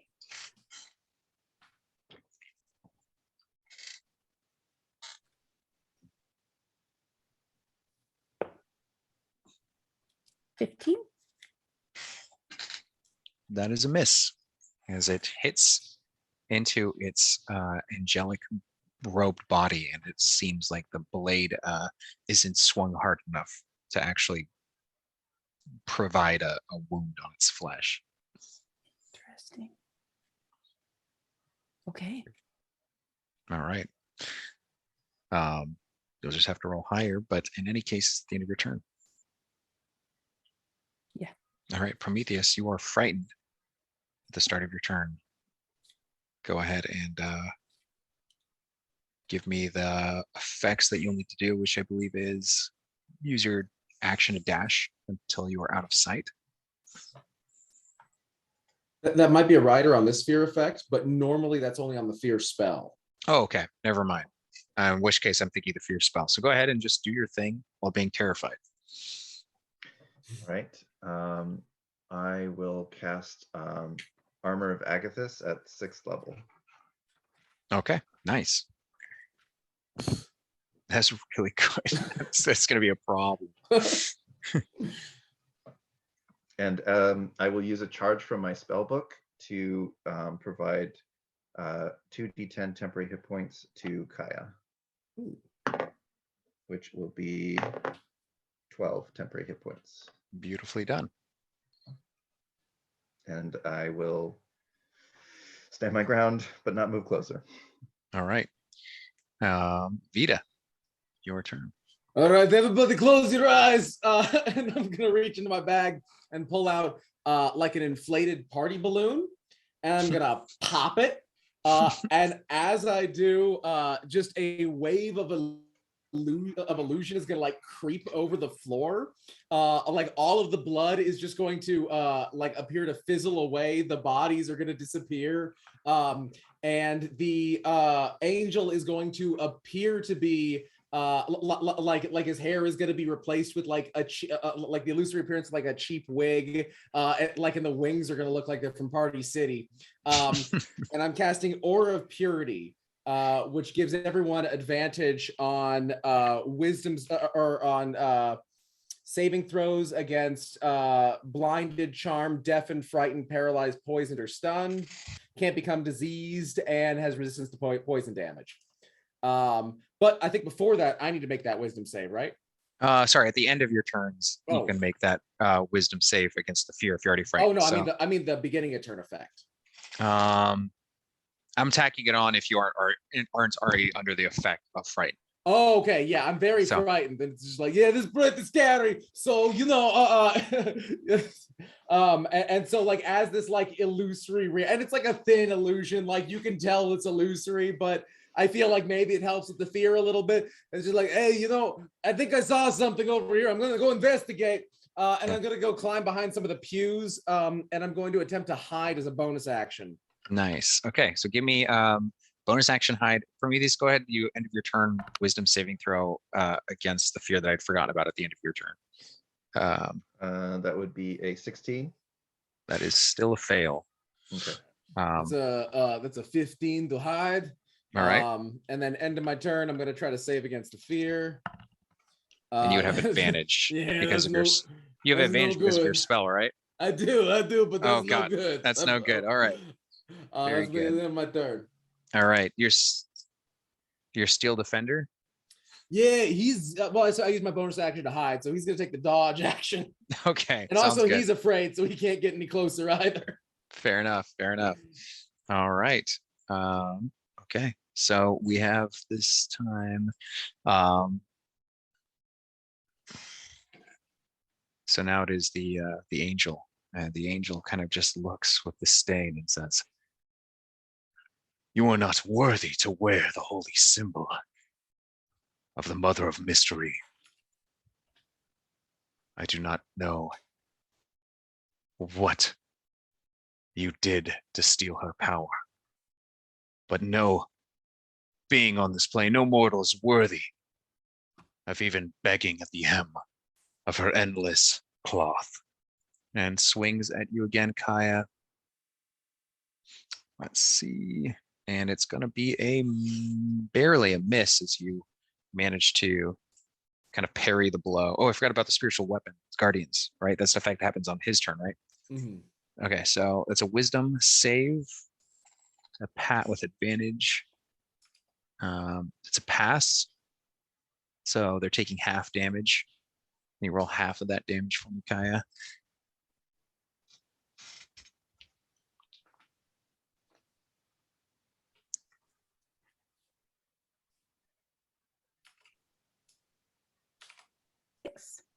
Six. Okay.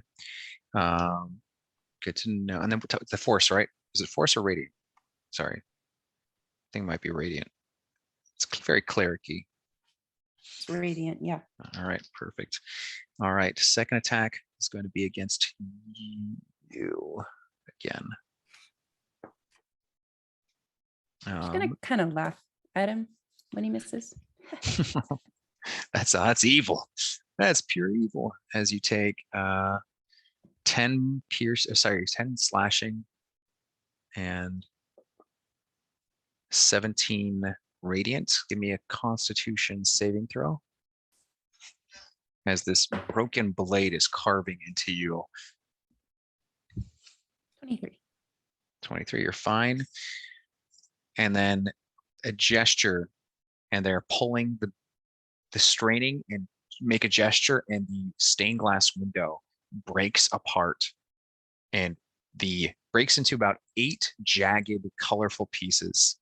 And those 8 pieces come falling down, but not falling like gravity, but almost like, as you could understand, the spikes and everything that had been basically stabbing into everyone with great force. These jagged tornado of stained glass shards are going to try to carve at you, Kyle.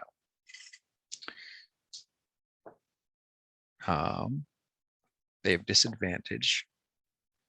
So let's see here. One is a hit. Do you want to use a Cast reaction? shield. Okay. And then they're all going to be a disadvantage, I'm guessing, with that in mind. Yes, there's 2. The first, so with the cloak of displacement, the first one that hits him removes the disadvantage for the rest of the round. Right, but even with shield, does it turns a hit into a miss, right? Yeah, it does affect the first attack that it's, or like all the attacks. Yeah, so all of the attacks are going to be a disadvantage until the first one hits, Mhm. which with shield, I don't think any of them are going to hit. I'll have to Woof. roll very, very high on 2 dice, which is looking not mathematically probable. And one more. No. Okay. These force field and all these shards of stained glass try shredding into you, but you are using the power of great magics to your advantage here. Kaya.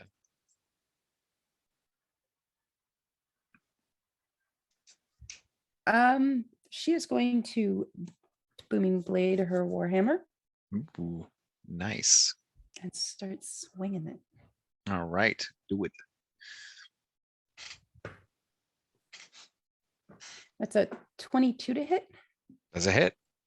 Nice. Vita, in your mind, you hear, this is her boomstick. It's a good boomstick. It's a good mistake.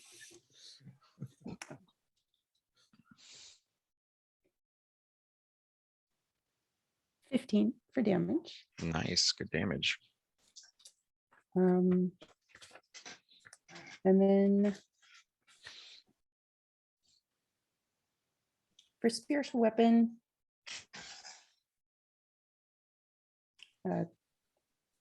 hit her again with it. All right.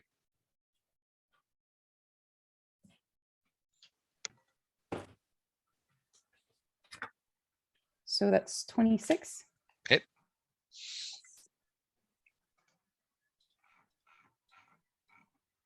$11 damage.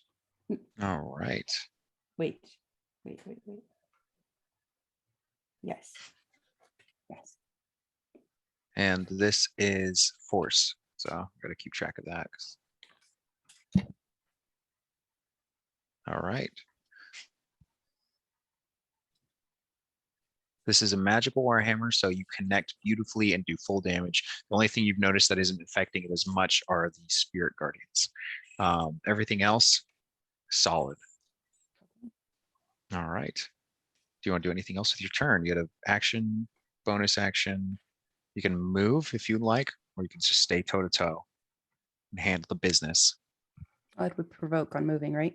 You would, unless you, yeah, pretty much. Maybe taunt her a little. Him. What do you say? Mithralia loves me more than you. You're not a favorite of hers. Oof, ouch. I didn't know you were part bard. Vicious mockery over here. All right, Prometheus. I'm going to cast Relathan's Psychic Lance on the creature. All right. This is an Intelligence 16 DC for saving throw. All right.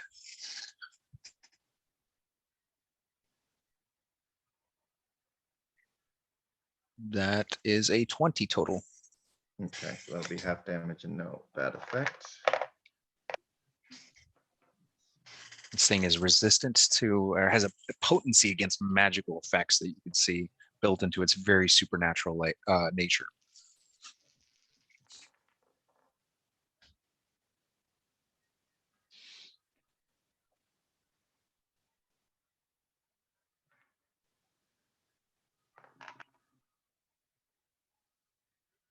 So 13 psychic damage. 13 psychic damage, and that damage definitely goes all the way through. Nicely done. So you kind of rack it in the head with a blast of psionic energy. And at the end of your turn, give me a saving throw. Is it with advantage for everyone, It's Vita? with advantage for everyone, yeah. Perfect. Nah. All right. What would you No. roll? A 4. With advantage? Yep. I rolled a 3 and a 2. Oh, God. Woof. Okay. That flash of genius ain't helping. All right, Vita, your turn. You are hidden.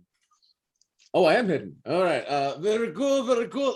Would like to get closer, but I can't.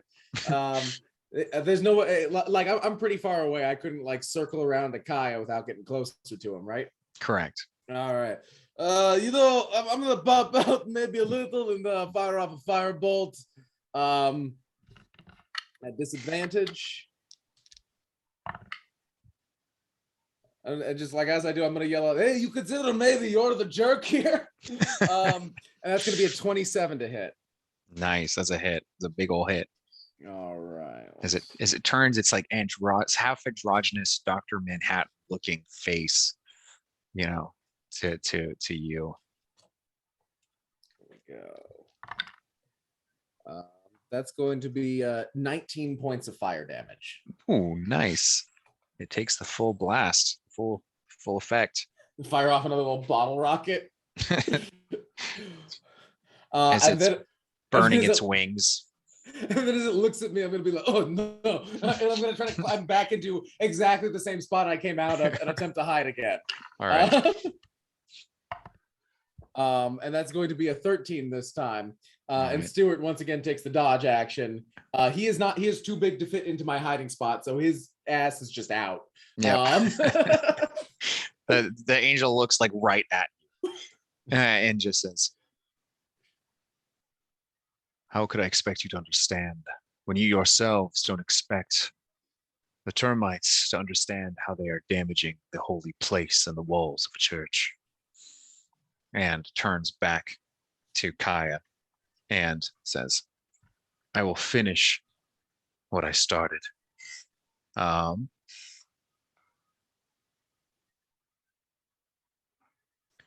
Let's see. It is going to continue with hacking at Kaya.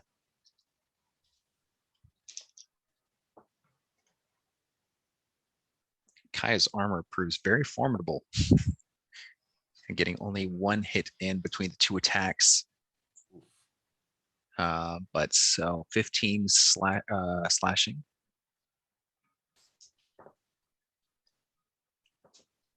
And 14 radiant. Give me a Constitution saving throw, Kaya.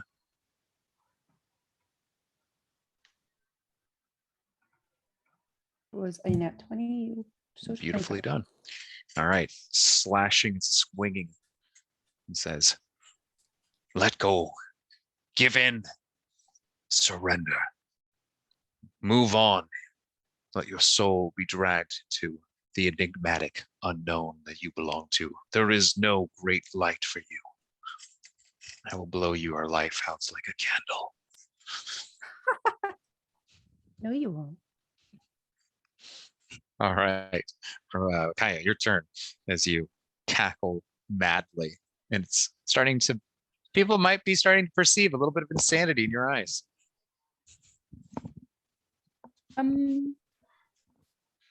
She's going to. Oh, real quick, could I make that end of turn save against the fear to see if I shake that yeah, off? sorry. Yeah, with advantage, please.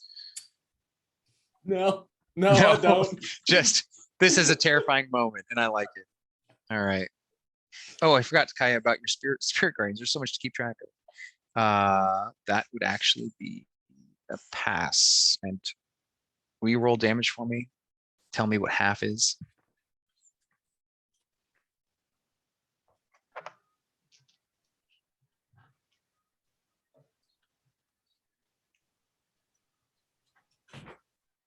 Six.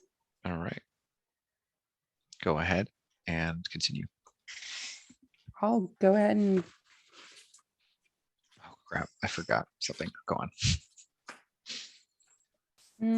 Gonna booming blade Do you again. want to throw more glass shards at me? I will be on before your turn, but Booming Blade Warhammer. Before. Yep. One more time with the blooming blade. The Booming Blade Hammer. Blade Hammer. This is my weapon, Blade Hammer. Boom hammer. Boom Hammer. 18. 18 is a hit. Oh, okay.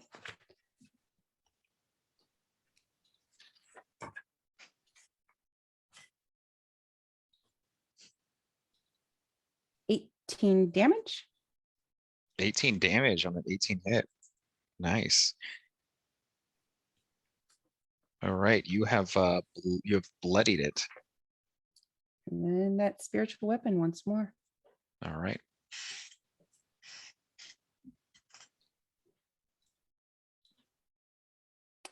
That's 6. 6 to hit. Oh, no, that was 6 damage to hit. would Trying to do be- damage for free out here. I know. Clerics are good, but they're not that good. Maybe 16. 16 is a miss, unfortunately, as your celestially force hammer comes swinging and it manages to block it with one of its wings. All right. That wasn't bad. That wasn't bad, but you need to do better. Oh, God. Kyle, time for the onslaught of glass. Miss. Ooh, hit. Surprisingly. I will cast shield. I hate you. So rough fighting through this shield. All right. And I will use, because it's an abjuration spell, I'll use another charge from my spell book to grant Kaya another 2d10 temporary hit points, All right. which would be 7. Miss. Miss. Miss. And barely a miss. The shards are trying to find a weakness and just trying to shred around you like a blender of a beautiful crafts project with all different colored lights, a deadly wind chime kind of looking thing. All right, so you may take your turn. I'm going to cast Bigby's Hand and have it use the clenched fist to strike at this creature. Is All there right. a wisdom save at the beginning of his turn? Yes, go ahead and do that with advantage. 14. Total? Yeah. No luck unless It's a 19. it's a 90 because a flash of genius. Oh, Vita just Okay. yells out, "Oh no, don't worry. I'm pretty sure he got those wings at Party City." All right. So now you can attack normally. well, the hand is not afraid of the creature Okay. because it's a hand made of force, Force hand. which will be a 27 to hit. Hit. Wait, is it D6s or D8s? Forgive me, for I have not Big Beast Hand in a long time. Forgive me, Father, for I have not Big Beast handed someone's ass to them. It's a D8, and I got D6s out. Let me get more D8s out. Ooh, that's a good feeling. Yep. Upgrade. There's one. Okay.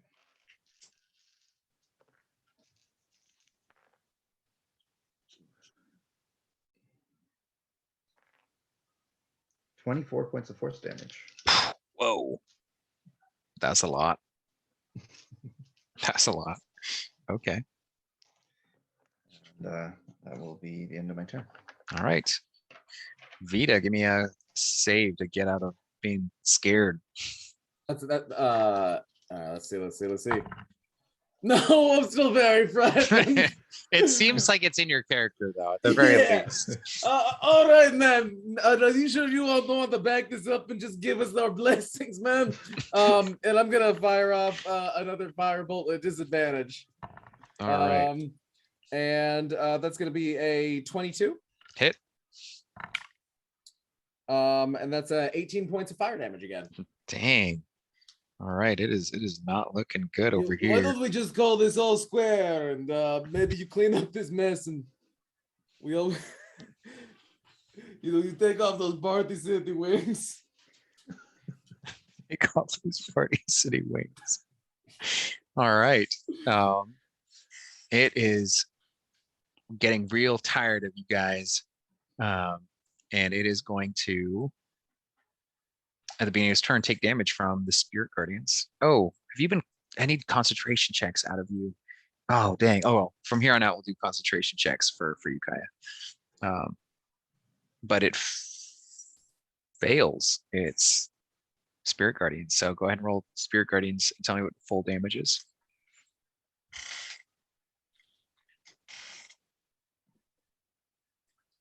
$19.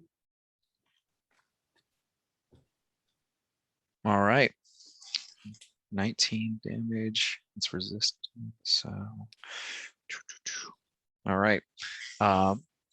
It is going to raise its hands into the air, flare out its wings, and say, I cannot be bested by mortals. I choose to take my way out. And this beam of holy light and a 40-foot whole ass 30-foot radius, 40-foot high, just like this tiny particle beam, and then it goes and it is going to hit all of you. So Is this a spell effect? It is a ability that is Okay. It is not a spell, no. Okay. So everyone give me a Constitution saving throw against the light.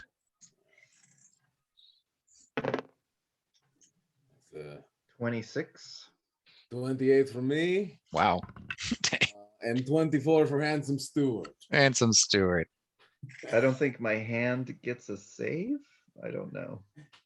It does have stats. Bigby's hand is weird. What'd you It get, has Kaya? an AC of 20 19. and hit points equal to my hit point maximum. I just think it's just going to take damage. I don't You think think it's I think it's That makes dodging. sense. That makes sense. All right. It's going to be taking 36 points of radiant damage, and all of Okay. you guys who passed, which are all of you, including Stewart, weirdly enough, take 18 points of radiant damage. Oh. And when the garish light disappears, there is nothing left but the broken blade and the pieces of it clattering to the ground. Oh, man, you think he got mad because his sword broke? Do the pieces still maintain their magical relationship to each other? Yes. Vita's gonna start playing with it. Immediately gonna pick it up and start waving it around. Yeah, it makes this pleasant sound. This Oh, you guys mind if I carry this around? This is pretty cool. Kaya, do a knowledge religion check.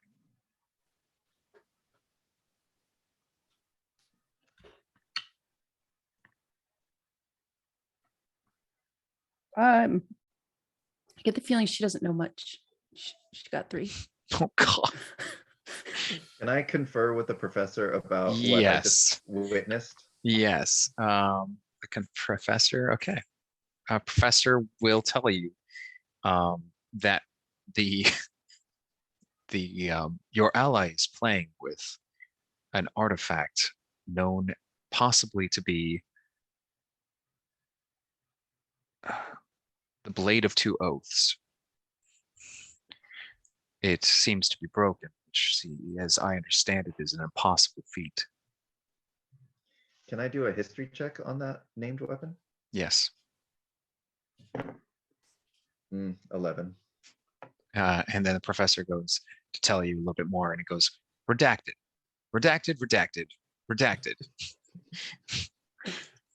Now, I feel like Vita parses through catalogs of lost items pretty frequently. Like, that's his bathroom reading. Is it okay if I make a knowledge roll for this? Absolutely. All right. Well, I just love this character's canonical nonsense. That's a 21.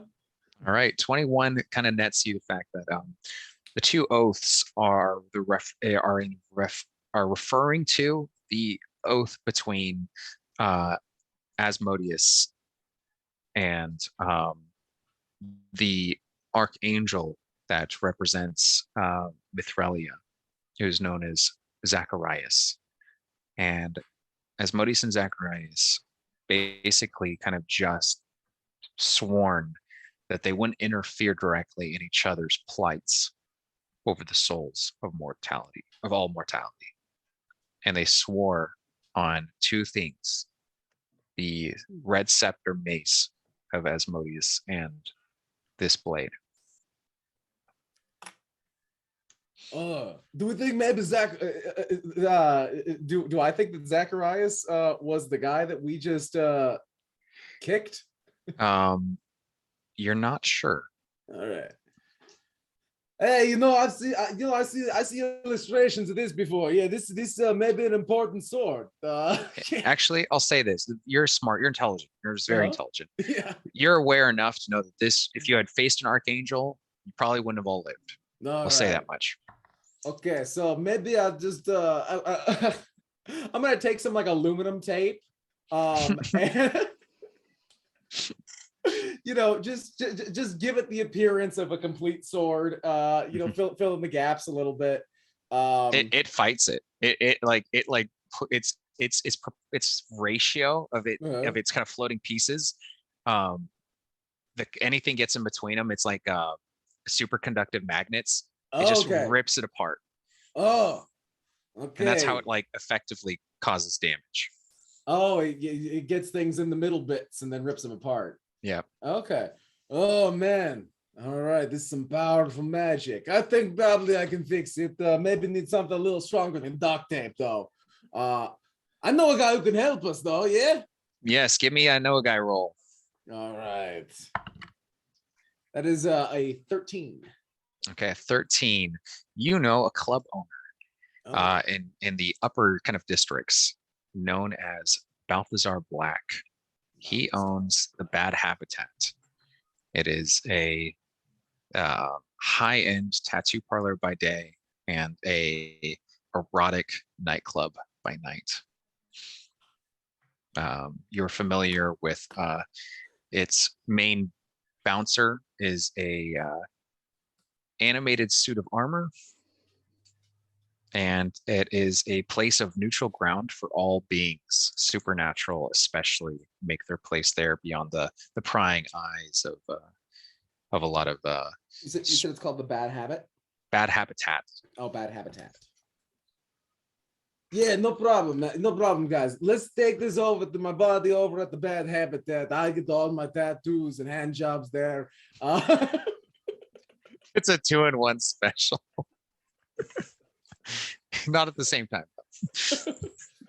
Yeah. Let you pay extra. I don't even know.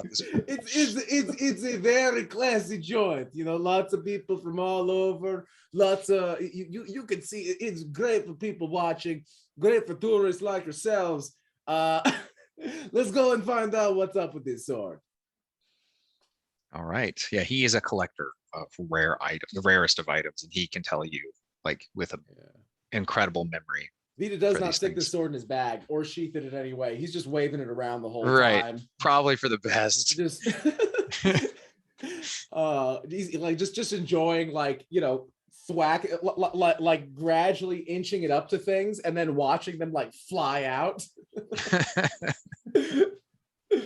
This like artifact broken sword that the goblin's wielding. I love it.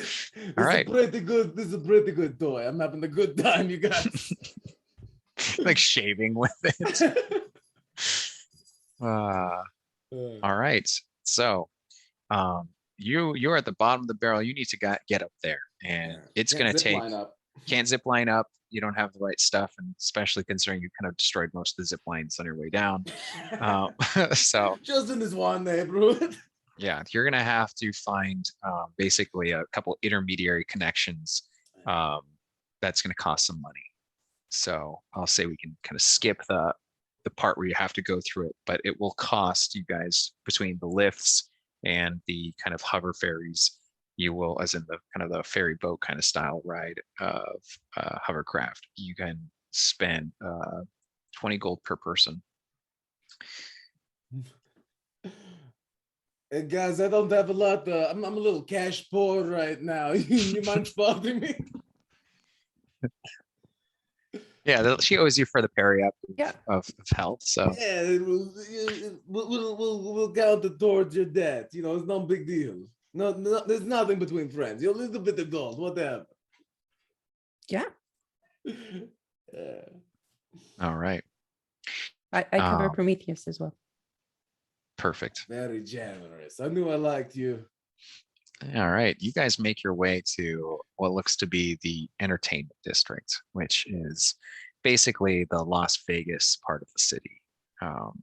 It is gambling, uh, debauchery in public, people just drunkenly, strolling through, leaning on every possible thing, garish, neon light carriages kind of moving past with all kind of exotic animals pulling, or automatons in creative make and artifice. Um, every now and then you see a chariot that is imitating like the Helios, the sun god with the fire elemental being bound and kind of blasting through the mid lane. But sure enough, you come to a beautiful, kind of tall 4-story establishment that is a little bit narrow, but it probably goes deep, kind of like a San Franciscan building. And you can see the bouncer there is this animated suit of armor with some sort of awakened intelligence. It's not a warforged. It's literally floating pieces of full plate, kind of just chilling together with kind of arcs of magical energy. And you can see kind of a long line of people trying to get in. Do you guys get in line, or do you go straight to the front? Do I know? Am I on like a first name basis with this suit of armor? You might be. Kyle, what was the suit of armor's name? Armoro. Armoro. I forgot about that. Yeah, you would know Armoro. All right. Like, do I know what Armoro does like outside of work, or does he just exist to let people He in? literally exists only to basically bounce and protect the establishment. All right. In the earlier days of his employ, as mysterious as it was, he was a bit too zealous and bounced very aggressively. He's kind of tempered himself now. And he says, "Greetings, patrons." Now, if there's one thing I know about D&D, it's that there's two kinds of creatures in the world. There's the ones that are like participate in commerce and carry gold, and there's the ones that don't participate in commerce who carry gems and art objects. So I'm gonna reach into my bag and pull out a fistful of gems and be like, "Hey man, you mind if we cut in line?" Do a persuasion check. All right. Woo! 19. 19. Somehow. Very good. Everyone's kind of like, all kinds of folk. You see ASMR, you see tieflings, fey, wilds, kind of fey touched beings, goblins, dwarves, warforged, everything is in the line. And you kind of walk right up, and Armor goes, "Greetings, Via." So good to see you. How's your family? Don't worry about it. I know you don't got one, but you know what? I have no family. Don't worry, man. You hit me up. I can get you one. But I got your favorite rocks right here, right? The prettiest ones. I found them. Yeah, they're very legitimate. Is this business or pleasure? Oh, it's business. We got the sword. We got the checkout.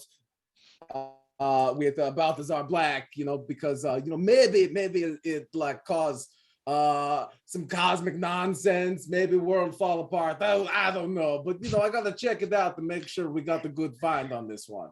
He takes the gems and says, "Say no more, patron. Enter and abide by the rules." All right, I'm gonna give like a nasty smirk to all the people I just cut in front And they're of. just like, and one guy goes like, "Is that Vita? He owes me money." Oh shit, you guys, we better go in. All right. As you guys go in, it is the first kind of entry place, it's the bar, it's drinks, it's where money can be spent easily. Tickets to the other kind of realms of sorts. You see a big minotaur kind of wearing the garb of the city watch. Kind of looks like he's off duty, deep in the cups, and talking to the bartender, who is what looks to be a well-dressed woman in swashbuckler clothes, very fanciful, tight leathers, and like a very large hat, serving up drinks. Kind of notices Kaya and kind of gives a sly wink out of the side of her eye towards Kaya. And you know this one as Reyna Vita, and she is basically the connect to get a hold of Balthazar Black at any time here. I'm gonna climb up on a bar stool, try to like squeeze my way in to like where I'm visible. I'm kind of just doing like a press up like on the bar because like it's like standing room only here, but I wait until I catch her. I'm, hey, Rana, yeah, I got to talk to Balthazar. I'm waving my sword around with my one of my hands, and as I do, I kind of fall down. But I get it up long enough for her to see. All right, she nods and kind of starts serving people drinks, and she comes to you and goes, "So, Vita, who are your friends?" Oh, these are very good friends of mine. I know them a long time. Very cool, very trustworthy. Nothing to worry about. This Prometheus, he is a powerful robot. I just saw him get hit with a bunch of windows, no problem. So strong. And this guy over here, she very religious. She know all about the goings on of the planar situation. Yeah. Oh, religious. Hey, nice to meet you. Nice to meet you, Kaya. I'm Reyna. I've been waiting to be converted. Nothing's really appealed to me. Oh, I definitely convert. I like you. You seem to have a quick tongue. Indeed. Well, any friend of Vita is a friend of mine. He's Mr. Black is busy tonight. Is it pressing, or perhaps you can stay and have some drinks and relax, the four of us? I don't know if you drink. She kind of references to Prometheus.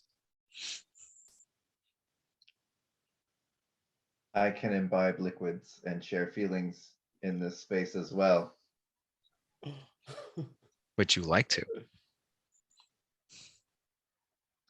I am currently working as a guardian. My senses need to remain as they are. Understandable. Well, Vita, is it pressing? Let me know. Well, I think maybe it's pressing. There's like 20 or 30 corpses behind us. But hey, Balthazar Black, he's an important man. He got maybe he's dealing with more important stuff. So you know how to rank this better than me. But I think that maybe this is the blade of two oaths that's all broke up, which it shouldn't be, right? and her eyes widen. She says, Vita, that's if we told you no selling artifacts around here. Oh, no, we're not selling it. We just want to figure out why it's so broken and maybe how we could fix it and then sell it somewhere else. This is the place to find broken things and how to fix them. Oh, maybe there's some other pieces here. Wouldn't that be cool, huh? I'll make sure Balthazar knows you're here, and right. Have a drink in the meantime on the house. And she slides over some top shelf whiskey for you guys. And then she always remembers and kind of switches out the whiskey for vodka for Vita. Thank you. You know what to do to my tummy. She downs the whiskey herself. And you can kind of see she's every now and then glancing at a bookshelf that seems kind of somehow perfectly at place on the far end, just kind of beyond the velvet ropes of the side of the room. And at some point in time, there's a bust that for the, you kind of didn't notice it before, but its eyes seem to be of a kind of a polished stone, and they begin to shine red. And she kind of nods and says, "If you go to the bookshelf, he'll see you beyond the door." Very cool, very cool. All right, you guys, and I'm gonna down my vodka, and like sputter on it a little bit. Like you can tell, Vito really wants to look like he's very tough and accustomed to drinking, but probably isn't. And start heading over towards the bookshelf. All right. You approach the bookshelf, and it slides kind of apart in the middle, and you can kind of see like some of the books and sculptures are perfectly carved in half, Oh, and there's some long steps that go down. this is a top-notch secret door. This is quality workmanship. Oh man. Oh, they got to get me in here. I could do way more doors than this. The doors close behind you guys, and at this point we'll take our intermission, and please stay for that intermission, you guys. We'll be back in 10-15 minutes, but we'll put on the slides that show off the Confluxart's wonderful dice creations and the amalgamation of their craft. So we'll be back in just about, like I said, 10-15 minutes. Go ahead and treat yourselves to a nice bio break and hydration.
Welcome back, everyone, to Skull for Initiative's special one-shots. Thank you for hanging through the intermission. I hope you guys liked the slides. Tell us what you thought. It was pretty cool. In any case, we'll be getting back on track after that exciting entrance into that kind of bookshelf secret door into the deeper levels of the Bat Habitats, the tattoo parlor, high-end, kind of almost like a Yakuza tattoo parlor by day, and a high-end or a very, we'll say, fanciful sex club by night. So, are you guys ready? You like the new slides? Appreciate that, Monica. Appreciate that. If you're just popping in, we're a 5th edition campaign group where we run through main campaigns and one shots. Right now, we're just doing one shot, which, if you're not familiar with that terminology, just means just a story that can feel kind of complete from beginning to end. And the 3 to 4 hours that we run it, we're halfway through. So just a heads up on that. If you are popping in, it doesn't make sense. That's probably why. And as far as the wonderful people that you see on screen, we have Isaac of Confluxart. We have Kemma over here of the main campaign for Skull for Initiative, and we have Kyle, who is the guy for if you want to play D&D, he is always ready. He is lurking outside your window, ready to pop in at the mention of D&D, and that is the best quality anyone can have in my book. Just always down to play. Dice in the holster. Do you have a dice holster? He's just like, I was already had the dice clutched in my hand. Yeah. Awesome. I am the dice holster. I am a dice. So he opens his mouth, Doc, and it's dice just spill out. Oh my god, I need to make a TikTok where just like someone's talking to me, asking me D&D questions, and I just blah, blah, blah. My awesome. body is a dice tower. Yeah, go technically. All bodies are dice towers if you swallow dice. Just a really, really slow dice tower, not the cleanliness. All right. So here we are with you guys going down behind the bookshelf, entering what could be very likely considered the VIP lounge, as you see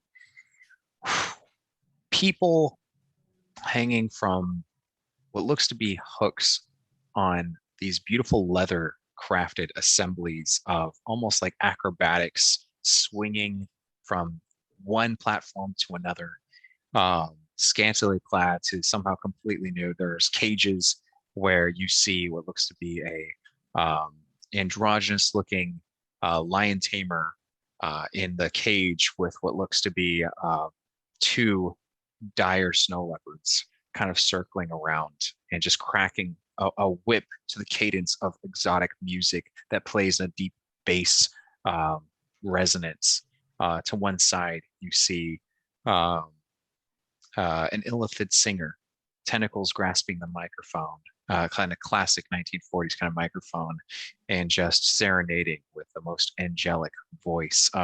Not really any words being spoken, but just these noises that sound just beautiful, like a beautiful journey that kind of senses, that kind of probes your mind for a moment of what you most enjoy, and kind of just brings that into the sound. You see every possible amalgamation, minotaurs, orcs, goblins. For those of the monstrous race variety appeal, there is that.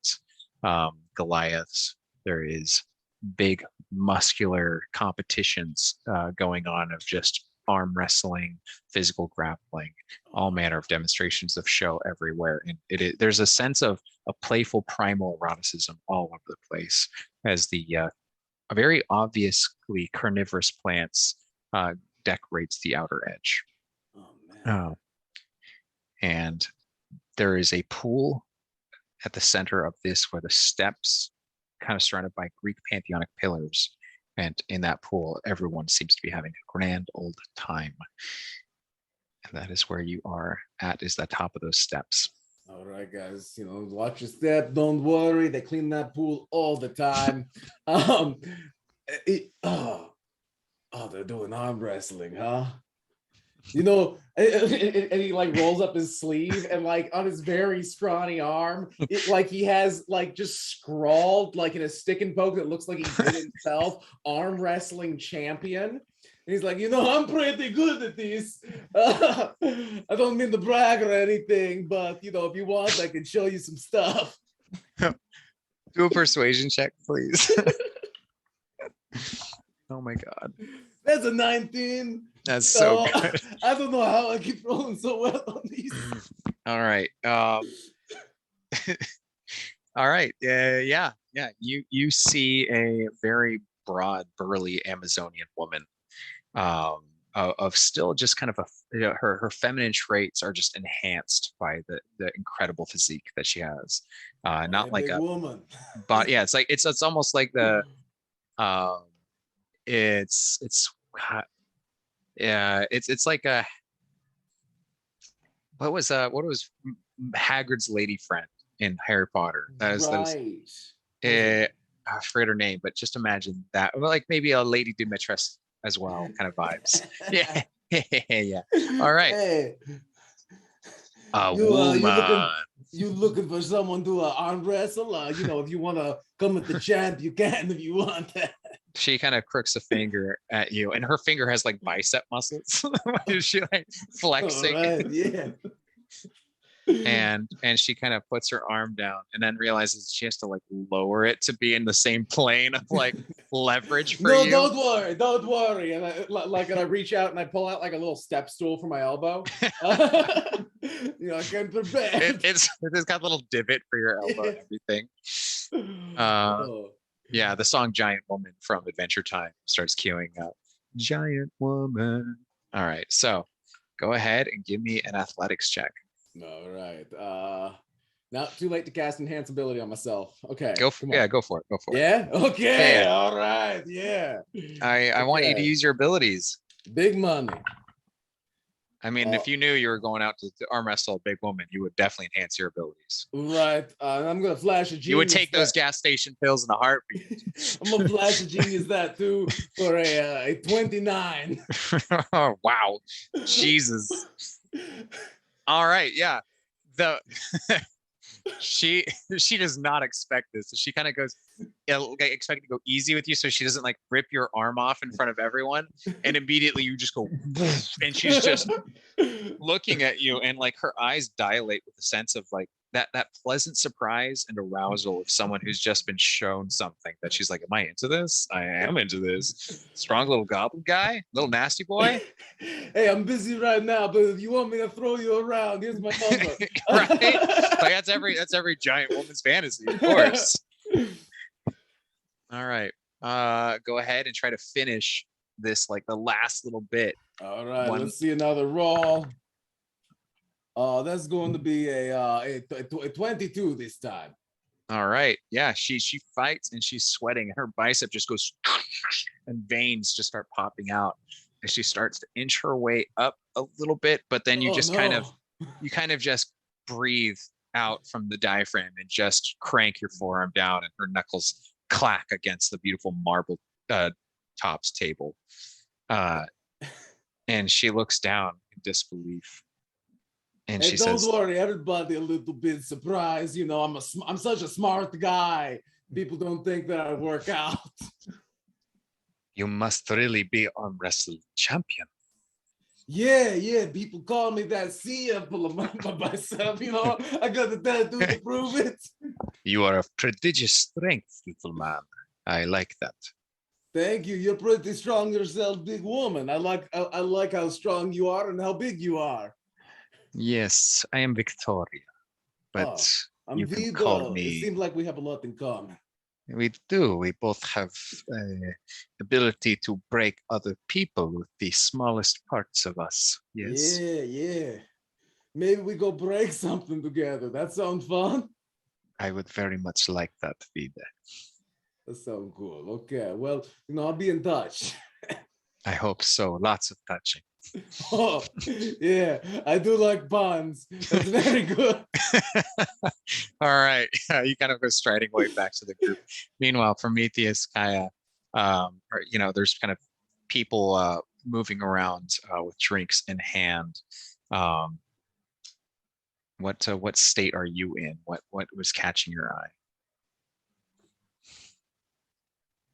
I'm just gonna grab a drink off the tray. All right. Drink it.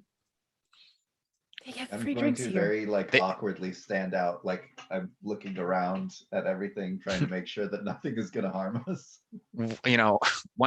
One person kind of comes up, and they're kind of dressed in kind of this long satin sheets that kind of gives them an air of mystery as these tassels hang over their face, and you can kind of see like tusks behind their mouth. And they come up to you, and they They go, "Don't worry, I help you." And you hear this suction cup noise right below your abdomen. And you look down and you see that something has been slapped perfectly against your steel-plated lower body, made entirely of some solid rubber and of impressive size. And it gives a pleasant. Does it make the noise, or it just like that's the vibe? It feels like your brain makes the noise looking at it. Okay, You're not okay, okay. sure. Yeah. There's an elephant in the room. Anything could happen. You've been bestowed a gift. It's quality workmanship. Yeah. I recognize the skill there. You've been endowed a gift. Yes. Awesome. At that point, be careful about You know what? using that. I'm gonna because cast you can't light on it. return those. you're gonna cast light on it. That's awesome. 10 treasure points. Jesus, I love you. All right. And at this point, there seems to be a beautiful kind of a spiraling platform that steps down, and a David Bowie-esque looking half elf, where it's half drow, comes gliding down on that kind of pole on the platform. This seems to be dressed to the nines, but in a way that looks almost like the appeal of the suit and style is looks almost like it could be torn off at any moment, and with ease. But this looks to be Balthazar Black, as this figure steps forward off the platform, walking on the water towards you. People kind of fawning and kind of reaching for the legs, and the kissing the shoes and grabbing at the coattails, and kind of twirling a cane, as the cane also never really penetrates the water surface. Hey, you're looking good. Vida, it's good to see you again. Yes, it is good to see me. It's true. What do you have for me? Come. And he kind of taps the cane once more, and the platform kind of glides over to you guys, and he steps onto it and invites you to step onto it as well. I feel like I've got to push to get Handsome Stewart onto the platform. I don't think he likes the idea. No, don't worry, man. It'll be fine. Come on. We do this every time. You can see that there's a reluctance, but a begrudging acceptance of this. Good boy. And I reach into my pocket, I pull out like some lint covered treats. Like a RUS like mouth just starts devouring. All right, the rest of you get on the platform. All right, you are taken up immediately to what looks like a beautifully decorated and furnished office. A lot of exotic Greek motif style everything. Statues, busts, all portraying hedonistic and erotic visuals, kind of blocks of stone. A very old world taste is present here. And the desk looks to be a beautiful pane of glass that looks to have been cut to create a kind of gorgeous symmetry of designs. And beneath the pane of glass are two bound and tied figures in very, very complicated, we'll say, buckles of lingerie and leathers, kind of in a bowed form so that it rests on their backs. Do they have free use of like their hands and mouths, or are they like bound and gagged? They have the ability to use their hands, but they look to be gagged. You want me to leave some snacks for them for later? I brought some just in case, but I don't know how long they're going to be down there. I assure you, Vida, my staff, he says, lingering on the word, are well fed. That's a good bun, man. I swear your laugh is better than any joke I can make. You have a contagiousness about you, a virulence about you. I like. I appreciate that. Yeah, a lot of people say I'm virulent. It's true. Virulent Vita, that's what they call you down Yeah, there. meet my buddies. I know these people a long time. They're very reliable. This is Kaya, and this is Prometheus over here. Oh man, these people. You need anything done? These are the people to go to, man. Let me tell you. Kaya, are you looking for work? Not currently. We were recently auditioning for a fun number about angels and demons, and need a priestess of sorts to be the center of attention for one of the scenes. Well, now you have my interest. I think you're already dressed for the part. And the tattoos are a nice touch. Ah, thank you. You have tattoos here. I do. During the day, you should stop by. I cater to a great many different kinds of, you can say, discreet customers, all who have a level of criminal activity about them, but we accept and welcome that here. Vita Yeah, all is good people do. no exception. We didn't do his tattoo, though. No. Well, they do some of my tattoos. This one right here, I should be clear. They did not do this. I do this one myself. But yeah, they do much better work. You know, I'm very talented at so many things, but tattoos, I am a novice. Can't be talented at everything. Yes, I would love to come back and get some work done. All right. And he looks at Prometheus and says, "You look like a formidable guard. You're a guardian forge, are you not?" I'm a Prometheus class designated to guard Lady Kaya. They don't make them like they used to. My doorman armor is an excellent martial artist. I can't really fathom the potential that could be had if he had such runic magical components as yours. I'd very much like to know if that's something that can be bought. Yeah. Oh, and this guy Prometheus, he's totally unkillable. Check it out. And I'm gonna try to stab him with the blade of two oaths. Oh shit! All right. Roll. Roll with well, not disadvantage and not advantage. So roll a normal roll actually against him. All right. That's gonna be a 23, unless there's a magic bonus on the item. There is actually. It is it'd be a 26. Oh no. Okay. Does that hit you? Yes, it does. Oh shit. Okay. He's totally unkillable. Stab. All right. I'll just roll the damage here. Okay. Oh no. What's- Oh no, I'm so sorry. +5, so that's going to be 21 piercing damage, I guess, in this case. Ugh. And radiant damage is going to be,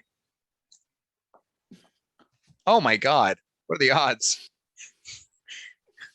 Okay, the first two were 8. Anyway, another 19. Oh no. Radiant. Oh no. Prometheus, I'm so sorry. I'm gonna fix you up so good. Oh, okay. Balthazar, this never happened before. He says, I must have grown relax, too powerful. relax. This is the blade of two oaths we're talking about.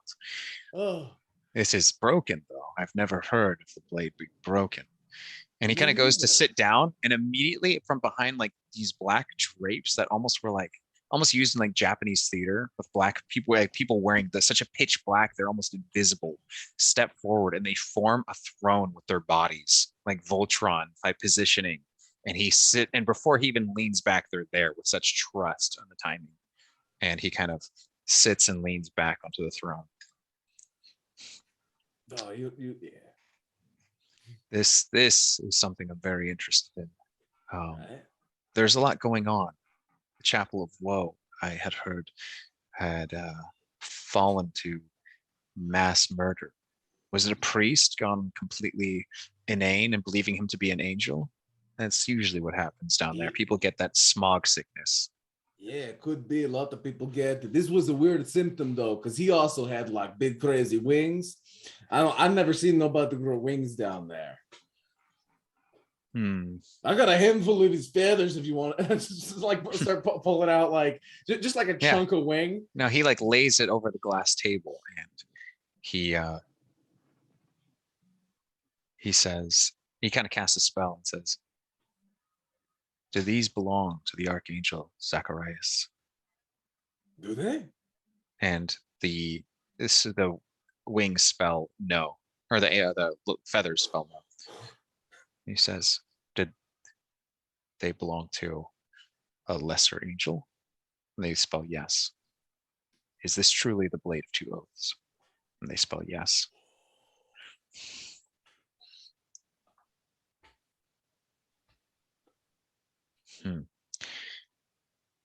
An angel has never once penetrated the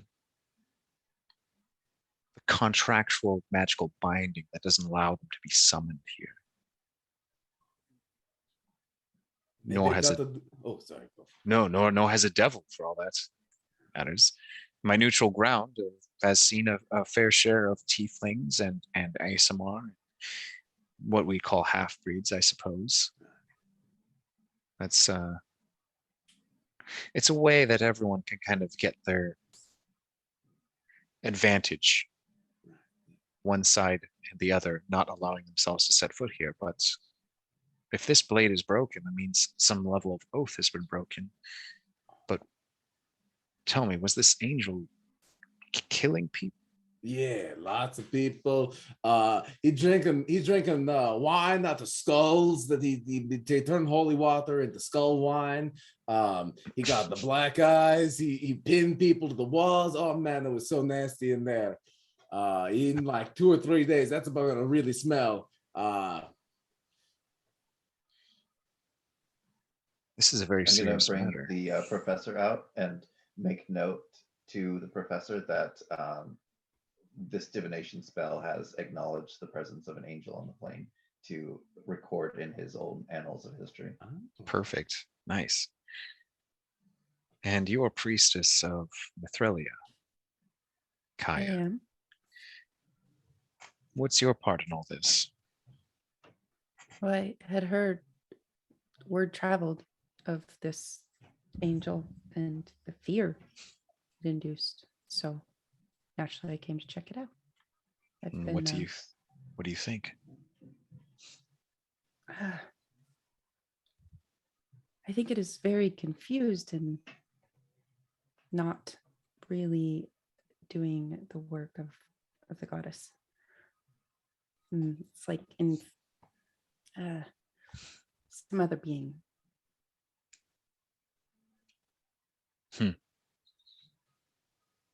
This could be important. He was talking about how he heard a bad voice tell him to kill all the people. I think maybe he was just a jerk.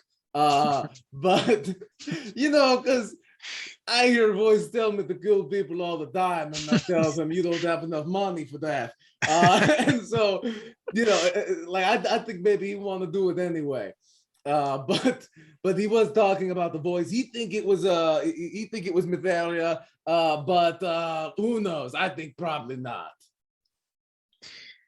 Something compelled this being to do so, but I imagine you're correct.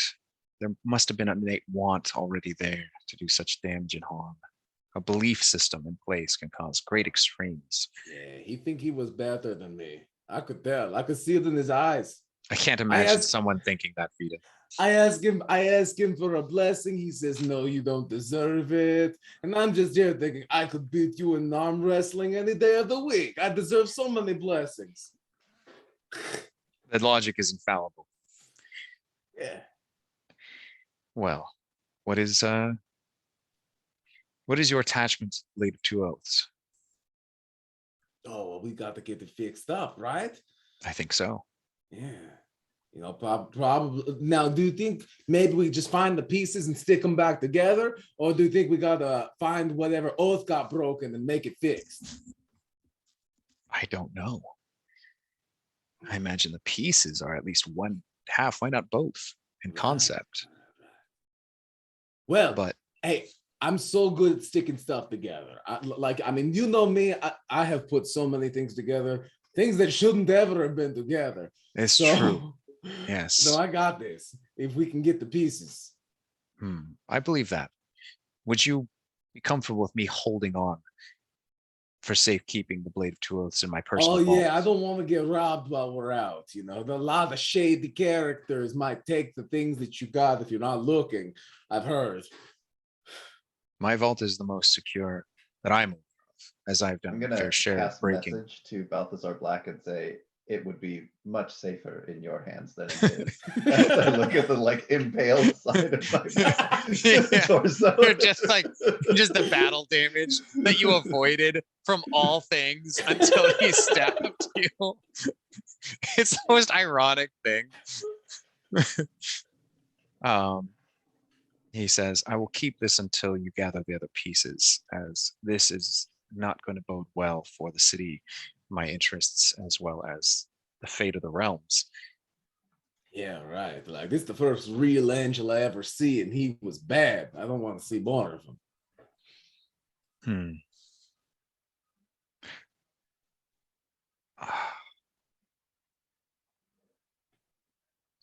I have someone of a contact that you can speak to. Someone who is a bit of a social pariah. She's a witch. Okay.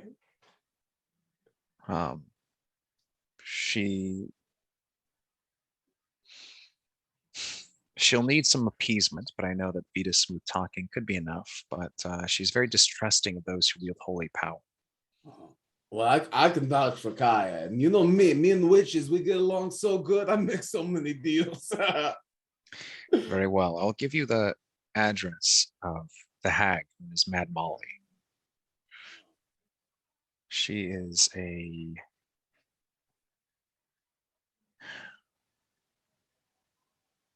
a walking tragedy of curses. She is in the business of getting what she wants by absorbing the curses of others. All right. She has absorbed a fair amount of curses and has a knowledge of certain things as a result that can be a great asset. I imagine whatever broke this blade had to have been a mighty curse. Makes sense. Now, so we just pay her in curses. Maybe she just take the curse off of this and boom, she got the curse. Or do you think maybe we got to go out and get cursed so that she can take our curses? I think that you'll have to get cursed. All right. Yeah. Okay. She'll smell deception on you if you don't arrive in true need, and you don't want to earn her wrath. Her house is a great big beast. What's the best curse we can get this part of town? The best curse? Yeah, just the nastiest.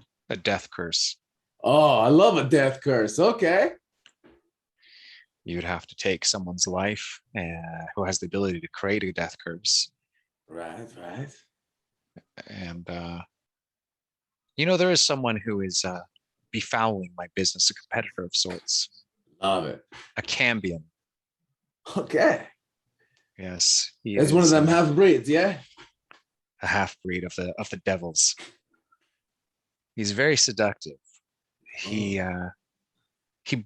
goes about his business lacking consent, and it's causing a great deal of ire in my industry, which, as you know, is built on the pillars of such rules Say and no more. regulations. We're gonna get this death curse, my guy.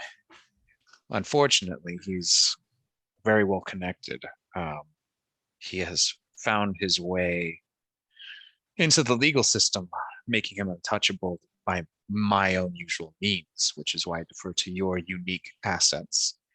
He is a judge of he's a judge of the third tier of the city. Gives him enough influence not to be troubled, not to be investigated. even if we do get the evidence, no one usually goes after him. Oh man, I love to cause problems for judges. And of course, a death curse gives enough person a fear of not wanting to kill him. So an example being, how could one hire an assassin if the assassin believed themselves to be able to get cursed themselves upon completing the mission? Right. But I mean, if there's anybody who know how to be doomed and get out of it, it's me. You have gotten out of many dooms, little and big. Man, I'm still doomed like 6 or 7 ways, but none formal enough. We got to get this death curse going. They all cancel out if you get enough of them. I believe that, invariably so. Well then, I will give you the address of both the witch and this judge, Lucius. Lucius, that's a villain name. Some say that my name is a villain name. Well, no, your name's so good. I appreciate that, Vito. Yeah. Vito, what is your last name? I mean, my full name Gaznavida Lizu, but nobody call me that. It's a beautiful name. Oh, thank you. I don't like it, but I appreciate that you do. It has a way in the mouth that reminds me of the great gift of pleasuring a partner. Oh, nobody ever say this to me. In any case, he stands up from the throne and kind of picks up the blade, and the people kind of scatter back to the folds of the dark fabric behind him. He says, "Are you in need of rest and respite, or are you good to go?" And what you guys think?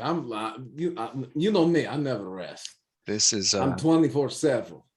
There is a short window of opportunity where the judge is left alone in his office. Are you keen to break in? Yeah. Unless we want to go to office is better than house, because house probably got all kinds of extra security. Exactly. All right. And he kind of hands you a card and says, "This is his office." His is a corner office near the top. His window light practically always be on, as he is someone who's always furthering his own agenda almost sleeplessly. Oh man, we some professional climbers. This is gonna be good. Hey, you got any of those cool suction cups I see sometimes? Of course. Yeah, Yes. Okay. We don't use them for climbing here, but yeah, I have some. Right. Cups. I was seeing what you guys use them for. Yeah, if we could borrow we could borrow a couple of sets of those. Yeah. Yeah, you're gonna be climbing a wall with some really strong industrial suction cups. All right, yeah. With very good ergonomic hand grips on them. Yeah. The spy gear, they don't really think enough about the ergonomics. This is much better. All right. So he sends you guys off to go to the third tier of the city, which is you guys are currently on the fourth. The top two are kind of more relegated to nobility, but third is definitely a place of commerce, of law, and therefore that has the most concentration of city guard. That this hour, you guys are keenly, or Vita, you're keenly aware that if you get stopped, you'll have to explain the curfew kind of situation and why you're out and about unless you have paper. If you have a forgery kit, you can kind of forge your own. You guys, we should talk about this. So this part of town, they love to throw people out. It's their favorite thing. We gotta find a good reason not to get thrown out. What you guys think?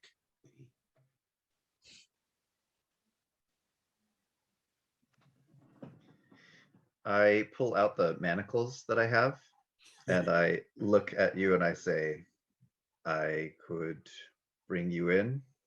Oh, that's such a good idea, but will they believe me as a criminal? That's the best line of all night. That's straight face delivery. God, I love this. Oh my God. Just the pan up and down by Prometheus scanning at that moment. Yeah. What you think? I So believe this will work. Okay, you look very charismatic. I'm gonna trust you with this. If you're going here, you know what? Let me just polish you up real quick so you look professional, so you look, beautiful and like a cop. And I'm gonna use enhance ability on you and give you advantage on charisma checks. there you go. I'm gonna put the manacles on. Yeah, I can just sort of carry it. He's I just will- like a fish you just got from the market. I will remove the endowment I was given. Yeah. Fair Yeah, enough. just throw it in So the I bag. look just throw it in that the much bag. more professional. All right. Kaya, what are you doing?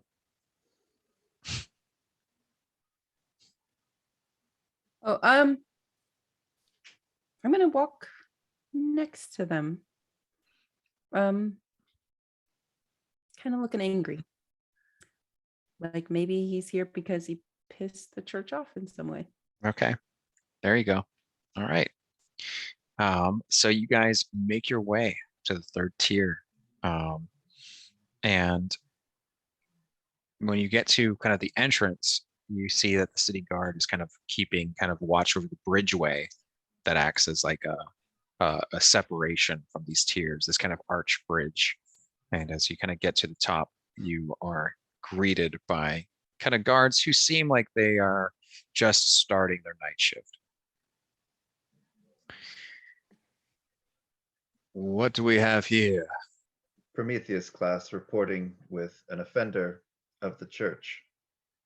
He has desecrated it, and I am bringing him in for processing. What is your serial number? What are his crimes?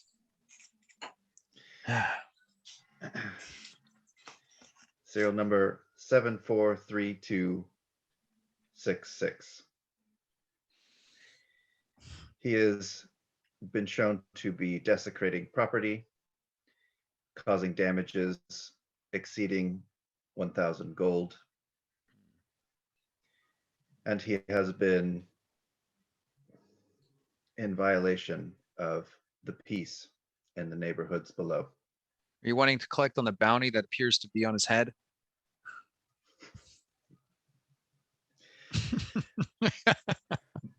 There you guys trying not to laugh. It made me laugh. Just real quick. Look, you guys got to help me out with this. This robot is full of crap. I set off 2 fireworks in the church, and I only killed 1 guy. You did not mention manslaughter in his report. That was nothing to do with me. Also, all of the zip lines that come down. I am adding manslaughter to the charges in confession here. I do not wish to collect on the bounty, for that is not my prerogative. I am only here to process criminals. Well, then we'll take him off your hands. That is not my prerogative. I am here to process the criminal. Is this the victim? The priestess of the church? Well, not the one that was killed, but yes. I mean, people get resurrected, like, This no guy's problem not out even here. a priest, I don't think. And I did not touch him. I didn't kill him at all. All right, then. So you're not going to collect on the bounty. Serial number Negative. 743266. You're a long way from your base of operations. I know you're a traveling unit, but what brought you out here? I am the personal guard as well as an officer, and in my capacity as that guard, I have apprehended this criminal. I have brought him here as there is a great degree of seriousness in his crimes. Fair enough. Do you mind if we capitalize on the bounty? As long as I am able to carry out my duty of processing this criminal. All right, give me a deception check with advantage.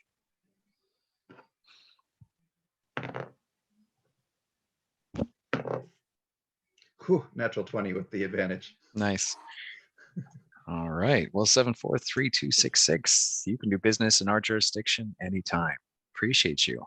And they kind of give each other like a nice fist bump as they're excited to You get guys are all the benefit. corrupt. Shut up, criminal.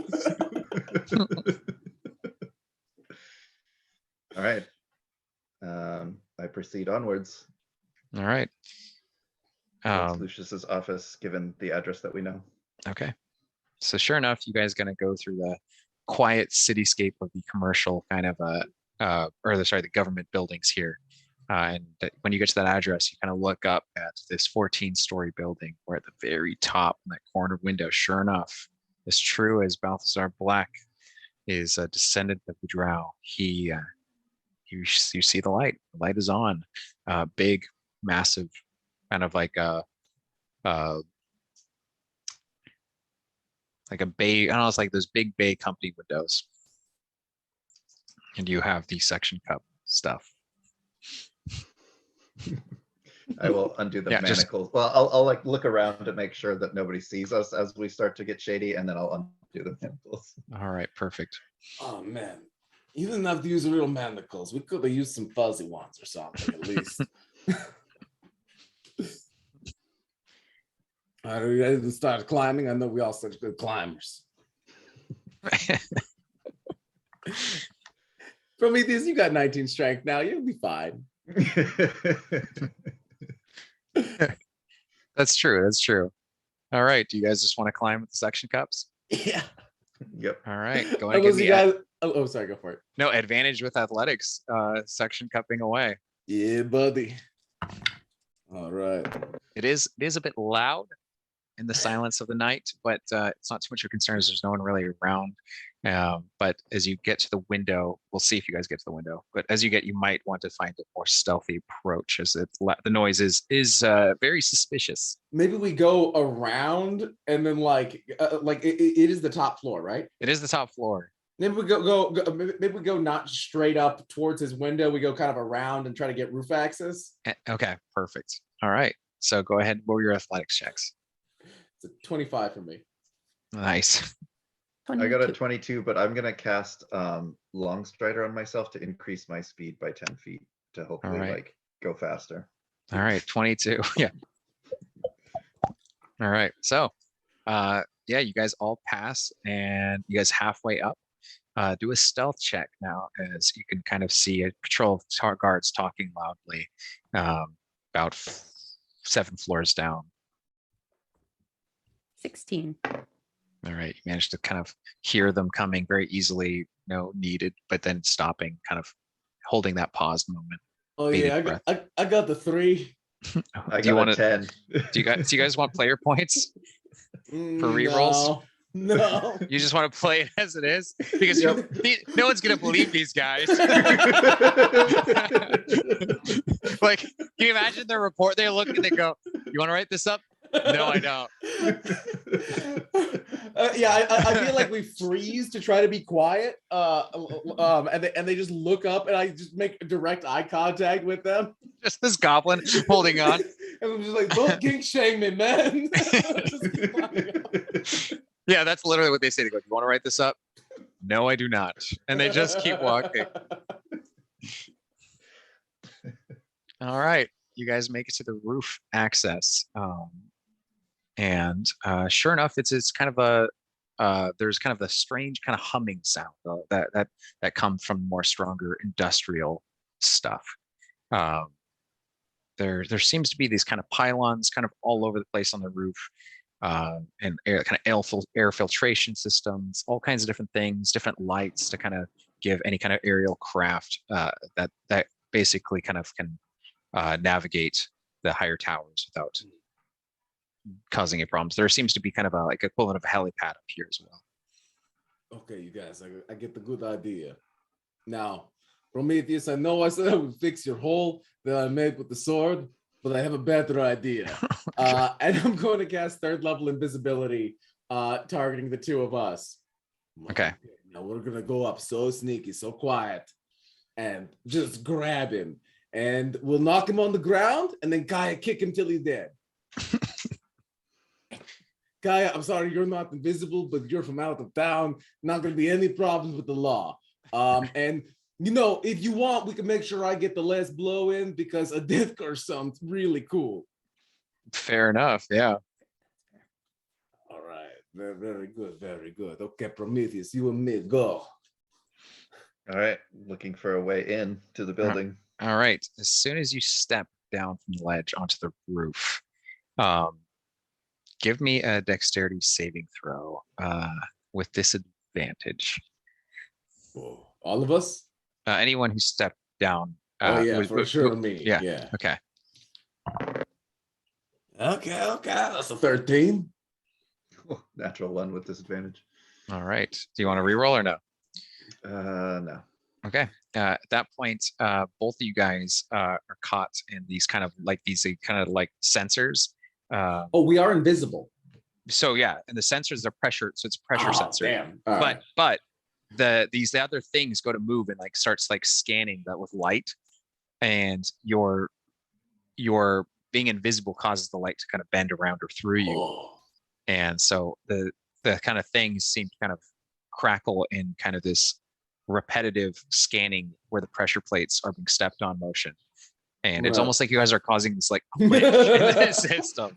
I'm gonna reach into my bag and pull out like a wooden bird, and I'm just gonna huck it and see what happens. All right, you kind of huck it, and it's getting scanned in midair. And at that point, these kind of Tesla coil start kind of things pop up and whirl and blast it with a lightning bolt. Oh damn. Okay, Kaya, this is gonna be a problem, huh? Yeah.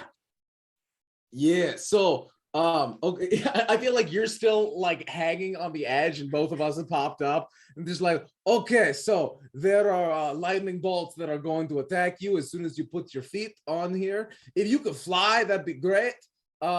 If wait, I got some boots of flying, and I reach into my bag, and I'm gonna pull out some boots of or some winged boots. Those require attunement, right? They do require attunement. Yeah, it's true. Yeah. And you know your time frame is basically an hour of time. Right. that is Okay. Well, you know, if you figure out how to time travel, then we could pop these on. That would solve a lot of problems. But yeah. So if you put your feet there, you're going to die. That's the long and short of it. Oh wait, what am I doing? I'm gonna go over to where the Tesla coils popped up out of and see if I can break them. Absolutely. Give me. Do you want to break them like with just brute force, or do you want to like click take one of your like? I want to if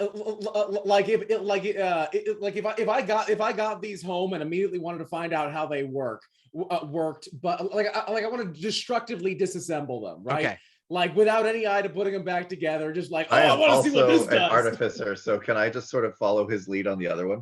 Yeah, absolutely. Go ahead and both give me your artificer kind of artifice check Hell yeah. for disabling the Okay. device. That's going to be a 9 plus 15, 24. Okay, you got a first 18. success on the one you're working on. The one you're working on is a fail, unless someone Oh changes. no, that that's outcome. actually a 23. Boom! Flash of genius. Okay, you have each a success on the ones you're respectively working on. There are only two, so you're gonna have to give me successive saves here. So keep disassembling. With Okay, yeah. you need 3 successes before you reach 1 failure. It's kind of how we're rolling this. All right, I got the 23 gonna this time. Oh, yeah, Cast bless on them. Oh, nice. Bless is not gonna hit. It's saving gonna. throws. That's a saving throws and attack rolls for them. If you have Guidance. guidance. Oh, Guidance. I have guidance. Yep, I can I'll give guidance him myself. Okay, so you roll now. You have that D4 to the rolls here. So Vita got 2 successes. What did Prometheus this here? 22 with the guidance. Okay, and now the last Okay. one for each of you here. All right, that's another 24. Perfect. I'm gonna use a player point because I rolled a natural one. Oh God. All right, go ahead and re-roll that. It's not better. Oh. So 2 plus 11 plus 3. Nope. Want to use another one? Oh, we can use more? Okay. Yeah, Sure. absolutely. Oh, that's better. That is a 31. Okay, dang. Yeah, you guys completely disassemble these things to the point where you could just totally toss it and beat his bag. Yeah, okay, So that okay. so his now house, wherever the hell Vita lives, is gonna have this security system. Oh, God. yeah, it's no big deal taking this apart. I invent stuff like this all the time. Pretty soon I'm gonna invent this exactly, and then we're gonna be a business. Imagine just like people coming to get the money that you owe them being like fried. All right. At this point, you guys see the roof access just next to the helipad that you can now approach. Okay. Oh, they got the helipad up here. This is a fancy place. Well, let's go kill a judge, yeah? Is the door Agreeable. locked? The door is locked. Oh, man, I got this. I know all about the locks. Can I make a thieves tools check? Absolutely. Ooh, we got thieves tools into play now. I can actually assist with that because I'm also proficient. Oh, All right, you got- advantage. very cool, very cool. Let's see. No, I didn't get hired. I got the 30. Okay, yeah.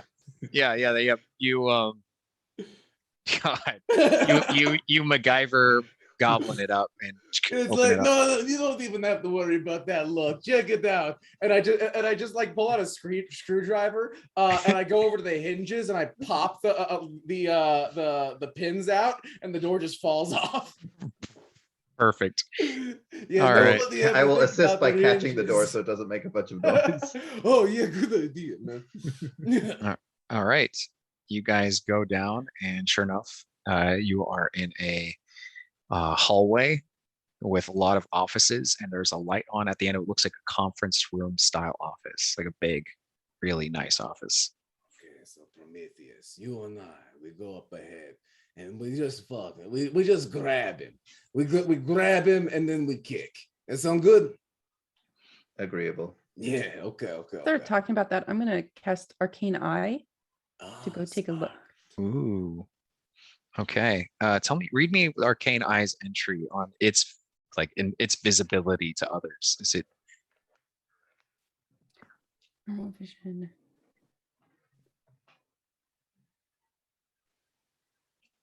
Hovers in air, create an invisible magic eye within Ah. range.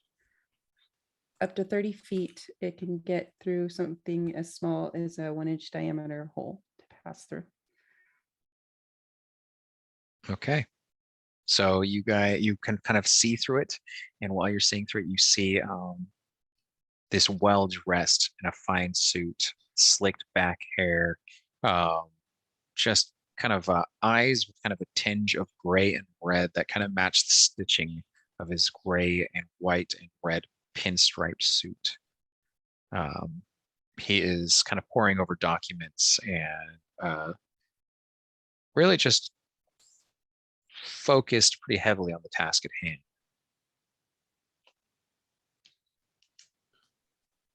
Seems distracted.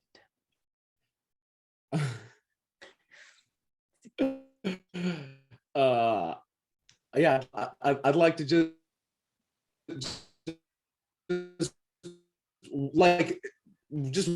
walk normally. I want to sound like I'm sneaking.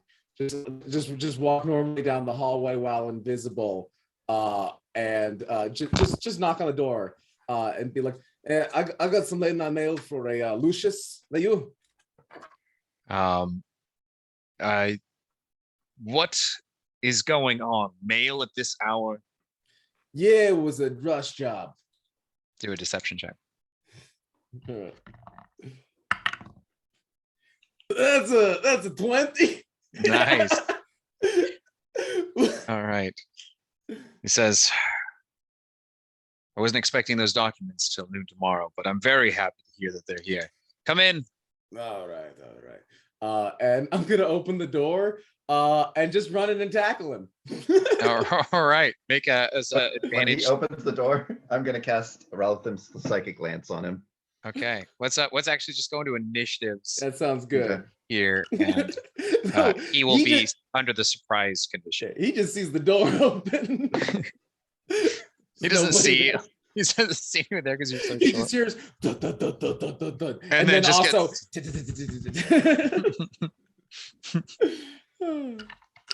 all right. 16. Initiative. That's gonna be a 19 with my +0. All right. Okay. What'd you get? 15. 15. Kyle. 16. All right.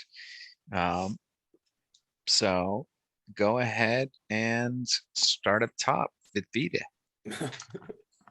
Yeah. So I just like pitter patter across like top speed across the room, and I'm just gonna try to like get him around the knees. Okay. And so I'm gonna try to grapple him. All right. That's going to be a 26. 26. Yeah, he fails as you take him to the ground. Well, so for my second attack, I'm gonna try to knock him prone. Oh, okay. That's only a 12. Do you want to reroll? Yeah, I want to reroll that one. All right. That's a 17 this time. All right. That is a pass. Nice. As you, just totally just throw him to the ground. So you're now as I visible. tackle him, yeah. And I'm like, okay, so here's the deal, man. You're under arrest for reasons. Oh yeah, because you're a bad man. So my rat's going to eat you now. And The rat is there the whole time. Wait, how has the rat been climbing up? These guys actually comes too. They got little hands. Fair enough. I'm okay with that. And so so Handsome Stewart's gonna run in, and with my bonus action, I'm gonna have him bite. He's gonna have advantage on this. That's going to be a 28 to hit. Hit. And he's going to do 9 points of force damage. God, thank you guys. Thank you, Brett. Thank you, Monica. 9 points force damage. All right, that hurts. That hurts bad. Yeah, this is the sentence, man. So like, don't worry about it. This is just how it goes sometimes. All right, and now it is Prometheus. Your turn. All right. I will cast Relathim's Psychic Lance on him. So Okay. DC 16 Intelligence saving throw. Ooh, I'm gonna try and wait. No, he has advantage on these. Let's see. Intelligence. He got 17. Oof. Okay.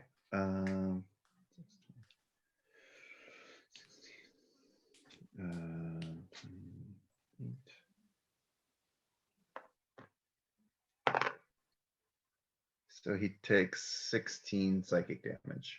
All right. 16 psychic after 9 force. Perfect. All right. Anything else? I'll move up so that I'm right next to him. All right. You are also now visible. And Kaya. I'm going to stay just outside the door. Okay. And I'm going to magic missile him. Very good. All right. So roll your damage.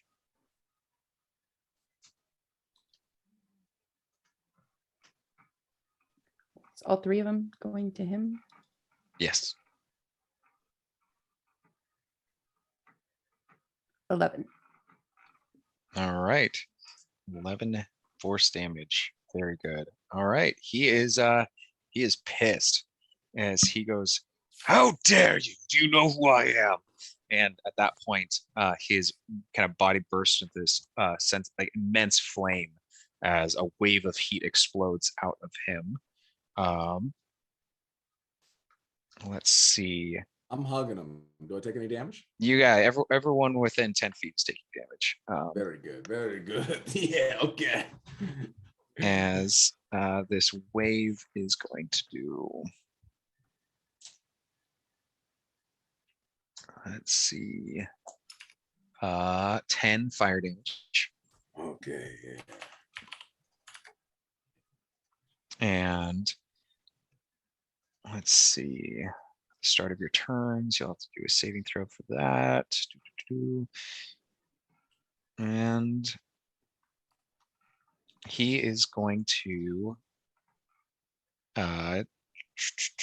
try to cast a spell. I will try to counterspell it. Okay. You will. This is higher than a 3rd level spell. Okay. So what level are you casting counterspell? Were you going to just 3rd try level, to? but I'm rolling against it. I rolled a 20. All right. Yeah. He goes to cast a spell and you shut it down with counterspell. He is not happy with that outcome. And unfortunately, that is all he can do. So back to the top with the grapple. Okay. So Oh, we should tell wait, you. I apologize. Oh, I yeah? apologize. He can Misty Step as a bonus action. That's 2 level spells in a turn, right? Yeah, you're right. You can't do that with. I mean, wind. if he's got a special feature that says he can, but not normally. I forgot. We usually do on our homebrew that you can do with metamagic leveled spells with quickened. I like that. That's cool. And I As a just think sorcerer? as a sorcerer, yeah. All So- right. You got that magic blood? He got that magic blood and uses it as a half breed exceptionally well. So he is going to bonus to standing on the other side of the desk, the long desk inside of Kaya. He's going to actually have movement and move right up to Kaya, and that will be the end of his turn. Because Kaya's blocking the doorway. All right, Vita. All right, man. We do this the easy way or the hard way. It's up to you. And yeah, I'm going to. I'm actually going to have Stuart make this shove roll to see if he can knock him prone. Perfect. That's gonna. That's a 22 this time. Dang, that is a hit. So this rat just comes bowling into his knees again. All right. Knocks him Opposed. over. And yeah, I'm gonna go over and grapple him. The rat had to hit and then make it opposed athletics, right? No, it's just straight opposed athletics. just okay, I think perfect. 3rd edition was hit and then you roll, but Got it. yeah, so this one's a 19 that he's got to beat. 19 he's got to beat. He gets With an opposed athletics or acrobatics. 23. All right, second attack, man. Okay, this time he got to get the 23. You got a 23? I got 23 this time. Yeah, he fails. All right. Okay, Dog look, pile. magic not gonna work. Just sit here and wait for us to kick you to death. And that's my turn. All right. Prometheus, activate kick to death mode. I will move up and I will thunder punch him with booming blade. Oh god. Is he? He's prone going to or use just grappled? he He's is prone and he's- grappled. he's prone and grappled. He's gonna use his reaction to Oh, natural 20. doesn't matter. He's gonna cast a shield here. It did not matter. You just punch through his shield into his face. I know what this does. Yeah, I've trained in the ancient art of shield for a long time. Okay, so that is.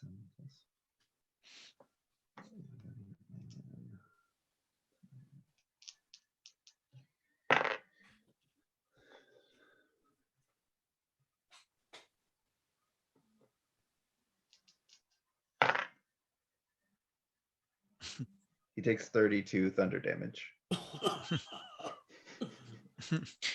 Oh, okay. Thunder, you said?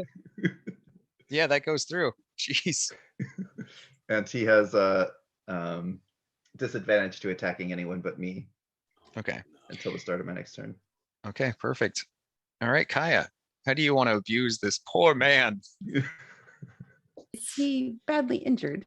He is almost bloodied. Yes.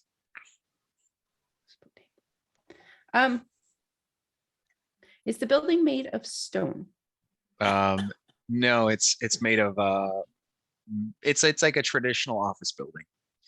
Okay. Metal as the primary supports of this place. And I will Drywall pull and cheap carpet. a stone from my pocket and just make a stone door. So we are blocking him in. What spell? Stone shape All right.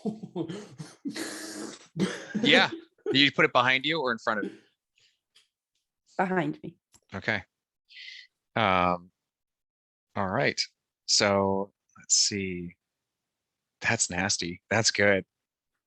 All right. So now he's sealed in with you guys. He is going to try and cast a spell. I will cast 4th level counterspell. All right. It does it. You're gonna have to roll for it.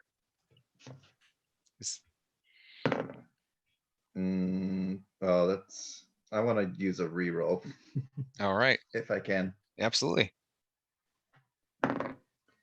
18. 18. That gets up to what level spells? 8th. 8th level spells. Yeah, he didn't cast at 8th level, so he tries to once again get out of there with magic to no luck, and then he is going to cast quickened spell and try to Well, get out of there. If he was Misty stepping, then that would have been his bonus action. No, he was doing Dimension Door. Oh, he was doing a big one. Yeah, tried to do a big one, failed, and now he's gonna. Ooh. And now he's gonna. Actually, he could just Misty. He could actually Misty Step. He has Misty Step. Yeah, he's gonna try. He's gonna try and Misty Step. Actually, I didn't even think about Misty Step because I forgot I'd already used it. And Misty Step can it go as long as it's a sight, right? It's not physically. It's a location you can see. I'm not sure how it interacts with windows, which technically provide full cover but are transparent. Yeah, so he's gonna go out the window. Okay. And start falling. Ah! What are these suction cups doing? All right, Vita, your turn. All right, I'm gonna hop onto Stuart, and we're gonna jump through the window. All right, give me a strength check.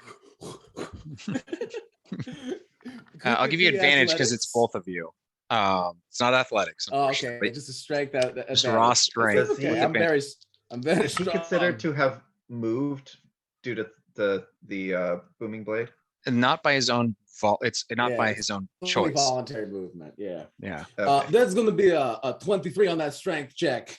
All right, you barrel through with your mechanized prosthesis enhanced rat, and you go smashing through this. What was considered enchanted glass, but for all it was worth, you went through it. So you are taking. Don't worry, I'm going to pay for that. 7 bludgeoning damage. 7 bludgeoning damage, and then for both you and the 14 stories, right? And then falling 14 stories after very him. Good. Now, I'm very. Vita's very accustomed to falling. He knows all the. Are we tricks. pulling the try to maneuver? land on him. Oh, you want to try to land on him? Yeah. Yes. Awesome. I'm not trying to reduce the damage on me at all. I just want to make sure he takes some. So you see that he is flying, and then you're gonna land on him. So he falls a little bit, wings out, catches. He's like himself. these demonic wings. He's caught himself, and then looks up and sees this crazy-eyed goblin riding a robot rat. Okay, so I'm on my way down. Can I make a grapple check against him so that he falls with me? Yes, absolutely. Okay. That's going to be a 26. He has to do opposed athletics. Yeah. I don't think he can beat this. Roll me that 20. Yeah, I was like, I don't think even on a 20 he can get that. No, he's not. He wasn't the jock. As this goblin just smashes into him. Your collision deals you you fell 4 stories into him. And you both are taking 8 points of bludgeoning damage. All right. Now, am I just hanging on to him at this point, or is he falling now? So he's able to support your weight. Would you Very like the good. rat second attack, I'm going, Okay. like rat falling past is going to try to shove him prone. Okay. Which unless he's if it's just a fly speed, if it's not a hover speed, he's gonna fall. It's a fly speed. Okay, very good. Rat gets a 19.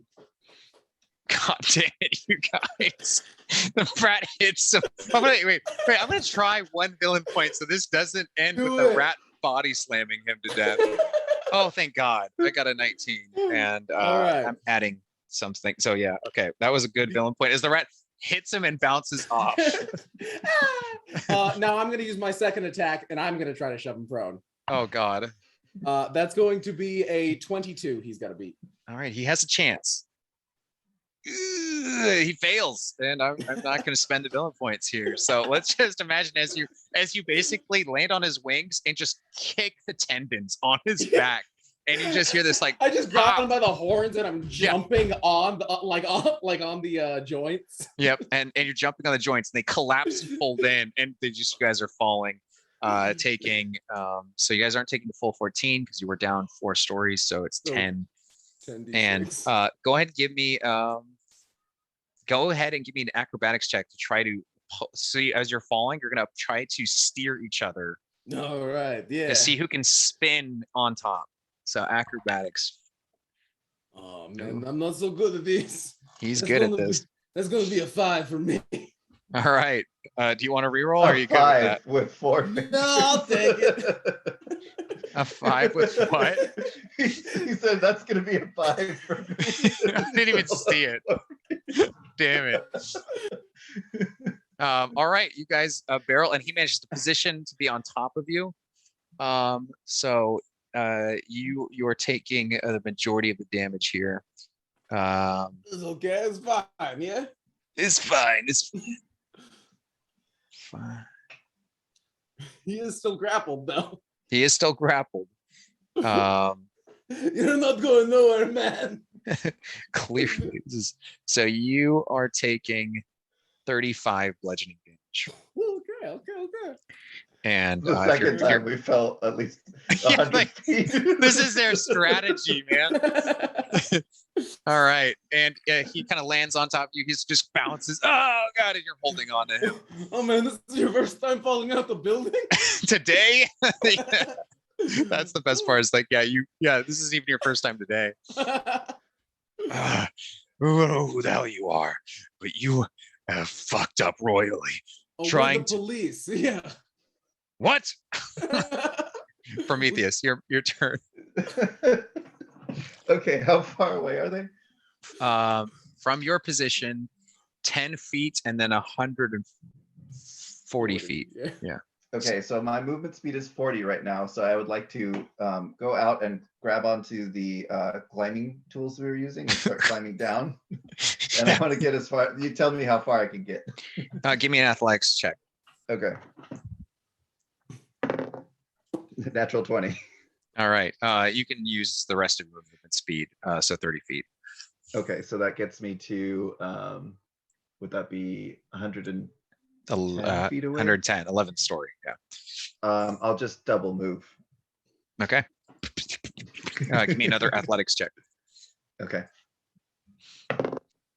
19. Wait, what? Goblins don't stop growing like lobsters in your campaign setting? That's amazing. All right. Yeah, you go another 40 feet. So 7th floor. All right, Kaya. I'm gonna look down. Yeah, I walked to the edge down at this mess. You are just now noticing in your peripheral vision, as you for being a bit more patient, you can see some sort of alarm like going off, but it's not. It's visual. It's a light alarm, and down kind of one of these like from your position, you can kind of see the light going off from the broken glass. I guess I better go. I'll grab my stuff. My stuff. Yes. All right. Go ahead and give me 2 athletics checks, please.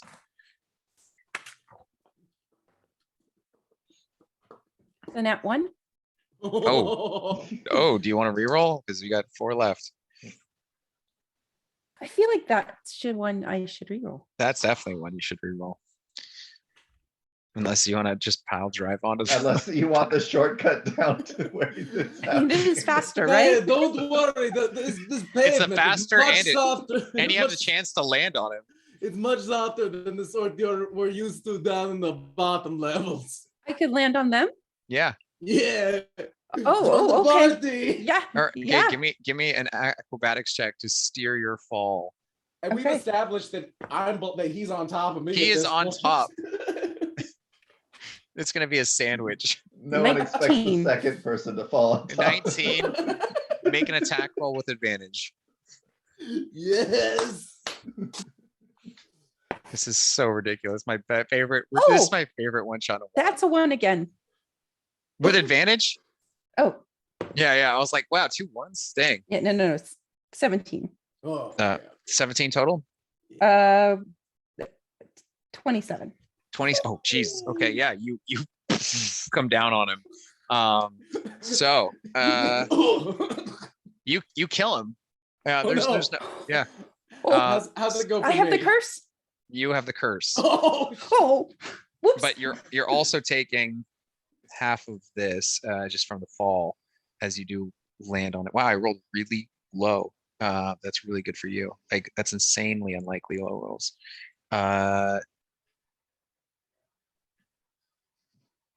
Yeah, you only take 24 damage. oh.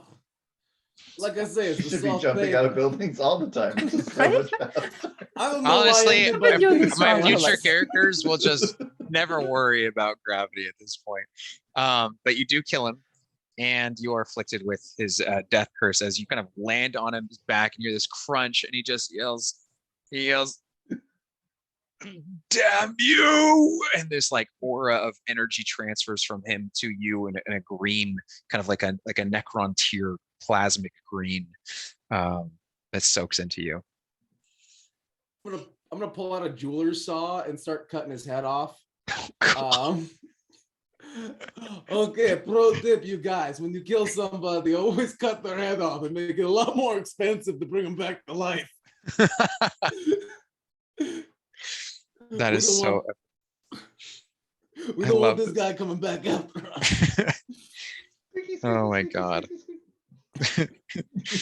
Yeah, just it's all right. I see those So cops coming back down the street. I'm just Yeah. sawing even faster. Come on. yeah, you guys got cops coming. You see like a carriage, armored carriage coming. I'm Do I gonna have the head hurry off yet? over to Vita and try and put the manacles back on him. No, you guys, this He is the got most out. important He step. caused all this damage. He's desecrated that building with a bunch of suction cup sex toys. Broke in, broke out. Hell of a fight. No, Confess, okay. I did it. Do I have the head off yet? You have the head. Yeah. Okay, I'm gonna like hold the head up. And I'm gonna be clapping the manacles onto him. Wee woo, wee woo, wee woo. I'm gonna struggle away and I'm gonna start running. And as soon as I see that they're coming after me, I'm gonna go around a corner and turn invisible. All right. this goblin with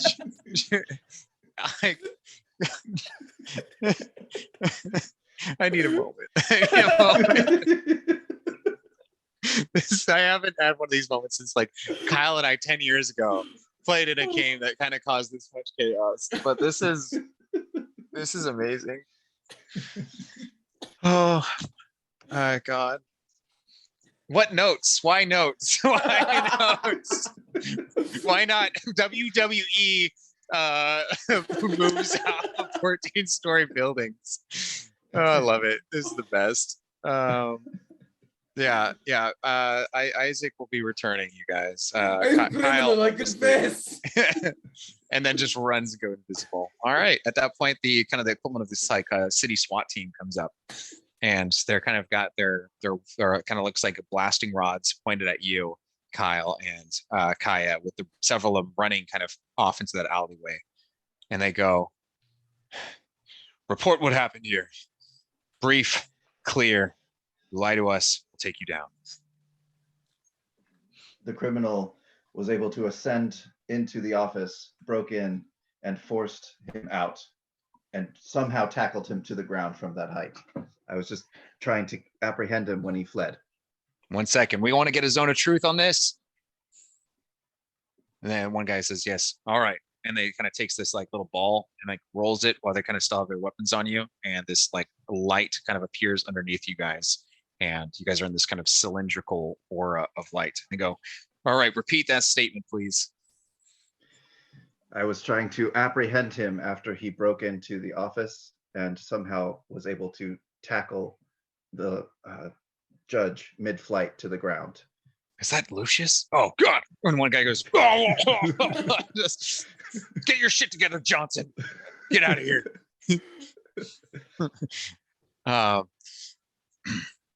Well, yeah, so technically it's all true. So technically it's all true. But so you don't have to make a saving throw essentially against the spell, but these guys are going to insight check that all the same. Let's see. Do a deception check to hide the fact that you're hiding something, not that you're lying. You have advantage.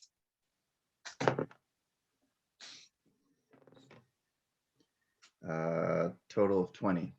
All right. Are you a priestess of Mithralia? I am. Can you corroborate the story? I can. All right.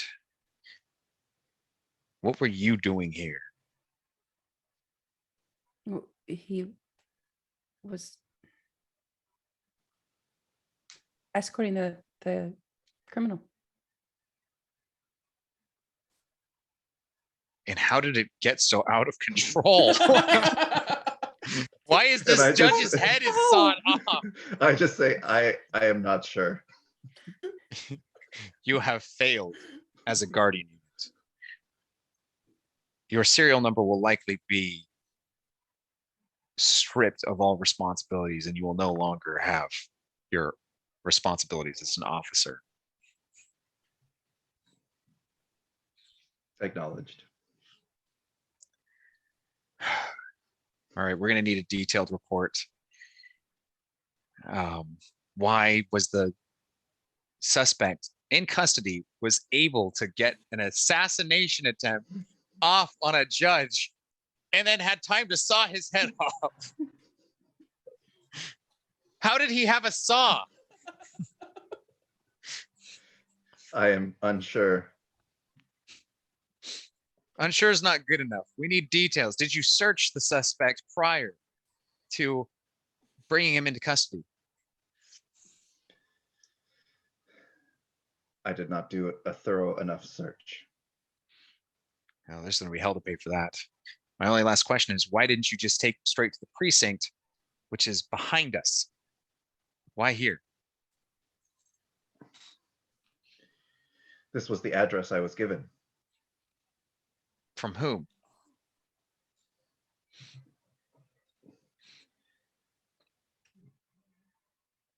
My employer. Be specific. This is our first rodeo with people trying to dodge the zone of truth.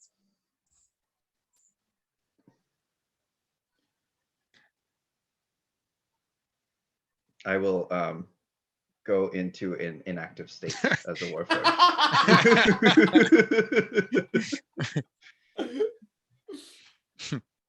I know what he's doing. My wife does this too. So Johnson, get out of here. You're a mess. Goddamn mess.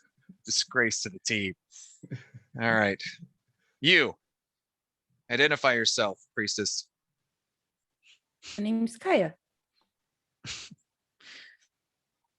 Kaya, can you tell us who your employer is? Who his employer is? I don't know his employer.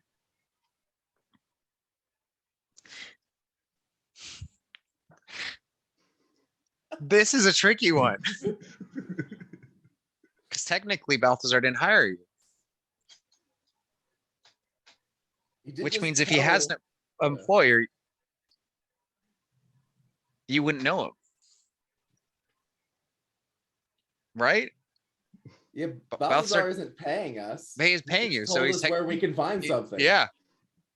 Okay, that's legit. Do a deception check with an advantage while I try to kind of insight you for the first time here.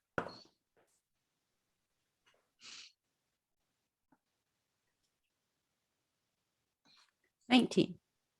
All right. All right, they go. Didn't we have a patrol walk right by this place just before this? Yeah, we'll call him in. All right, just stay tight. We're not going to put you guys in custody. Just going to put this in the report. If it all checks out, you guys are going to be free to go, and we're going to have a whole lot of paperwork. Sir, there's suction cup things up the building here. Should we take them as evidence? God help us, what was happening up there? You guys know about the suction cup dicks?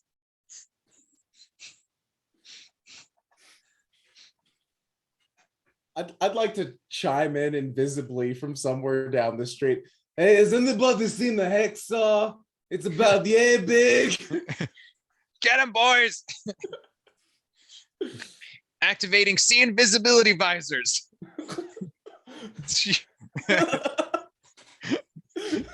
Just eating trash from the alley. All right, and that is where we will end. Because we do not have time for more at this point, and I just like this being where we somehow pick up should we ever continue this again. So, chat, how did you like our Skull for Initiative one shot with our wonderful guests and our regular, of course, Kemma? Favorite part, MVP. Give us weigh in. What's up, Evers? Oh, it's good to see you. 'Twas beautiful. Love, love, love this. Show-stopping, fantastic, amazing. So good. Vita for MVP. Would you guys like to see our wonderful guests return again? Would a collaboration be something you guys look forward to on a somewhat regular basis? Specifically, specifically perhaps a more permanent campaign. Yes, yes, yes, a million times yes. I'm dying. Bernarnold, I feel you. I know. Your man's amazing. As if he passes a criminal. I lost it. I can't believe they think I pass as a criminal. Yeah. Love the arm wrestling. Yeah, there's a lot of world here. Perfect. All right. Well, Vita, you get 10 treasure points as well. And what we have that here is basically you can accumulate those in chat or as a player, and you can save those. Honesty system, of course. You can turn those in for treasures, magic items, and such for other campaigns that you join us with. There is a need to accumulate a fair bit, but for the real good stuff, but you can get a bunch of uncommon items and rare items eventually pretty easily. Uncommon items are the best. Yeah, the cape of billowing or whatever. Yeah. So, all right. Well, this is how we do things at Skull for Initiative. This is my DM style. Hope you enjoyed yourselves. For those of you guys who are new, I try to go with rule of cool more than anything, and just let the fun times roll. I did have a great pleasure in rolling Confluxart dice, Gilded Spectre especially. They did not want to turn against their original master, so they will be punished with a little mini dice flogger later, which we will hope to be selling as a Skull for Initiative merchandise in the future. Little mini dice floggers. So let's see. I'm happy you were here, Elfricker. Stop scrolling for ass. I love your name. Wonderful to have you guys. Let's look at the regulars: Jess, Lindsay, Jack, Artemis, Candy, Annie, Monica, Beth. Who else am I seeing? Ashley. Let's see. Yeah, all you guys are great and loyal regulars. but this was good. How was it to see Kemma in a role outside of she plays a very like goodly cleric who has a little bit of a drinking problem, but this was a chaos cleric for sure. And yes, thank you. You can catch this. We'll be uploading this as soon as possible. Well, within the next 2 days, we'll have this on our YouTube channel, Skull for Initiative. If you're really interested in a hell of a one shot, we did a collaboration with Trevor Fail from Crit Fail. They're another really wonderful group. And I highly recommend you go to our YouTube channel and find episode 1 of the Crit Fail collaboration. That wasn't as ridiculous and funny, but there was definitely more of a mystery, and we're 3 episodes in, and we'll be doing a 4th episode with Crit Fail in February 8th. Thank you, Artemis. And Artemis is of course one of our guest players as well. Best adult in the party. Yes, Kaya was that. It was fun to see Kim in this. And then yes, thank you so much, Monica, for posting our socials. I will pass it on to our guest, Isaac, to plug in anything for our wonderful chat to bring them over to all the things you guys do. We're happy to share our people. Yeah, so I've got a dice drop coming up in our shop, conflux-art.com, last day of every month at 6:00 p.m. PST. Our popular sets usually sell out in like 5 minutes, so like Sooner, like you gotta be quick on the draw. And then I've got a Patreon, Conflux Creatures, where I do new homebrew monsters every day. Right now I'm trying to work through basically all the published material from 5th edition and update it to be good instead of bad. And when I get through that, I'm gonna get through all of the like 4th and 3rd edition, 2nd edition monsters, and I did throw some of my own in there. I did like a Jiangxi, like a Chinese hopping vampire the other day. Oh, cool. Yeah. But yeah, check it out. Like some of the monsters are free on our website if you want to see just kind of what sort of monsters I make. But yeah. Love it. Please check them out. Kyle, did you have anything that you wanted to share? I know you're not really much on the social media stuff. But... Yeah, no, I'm not so much on social media, but thanks all for coming, and thanks for having me. It was wonderful fun. Yes, we'll be having more Kyle for sure, you guys. And then Kemma, once again, she's a part of our main campaign.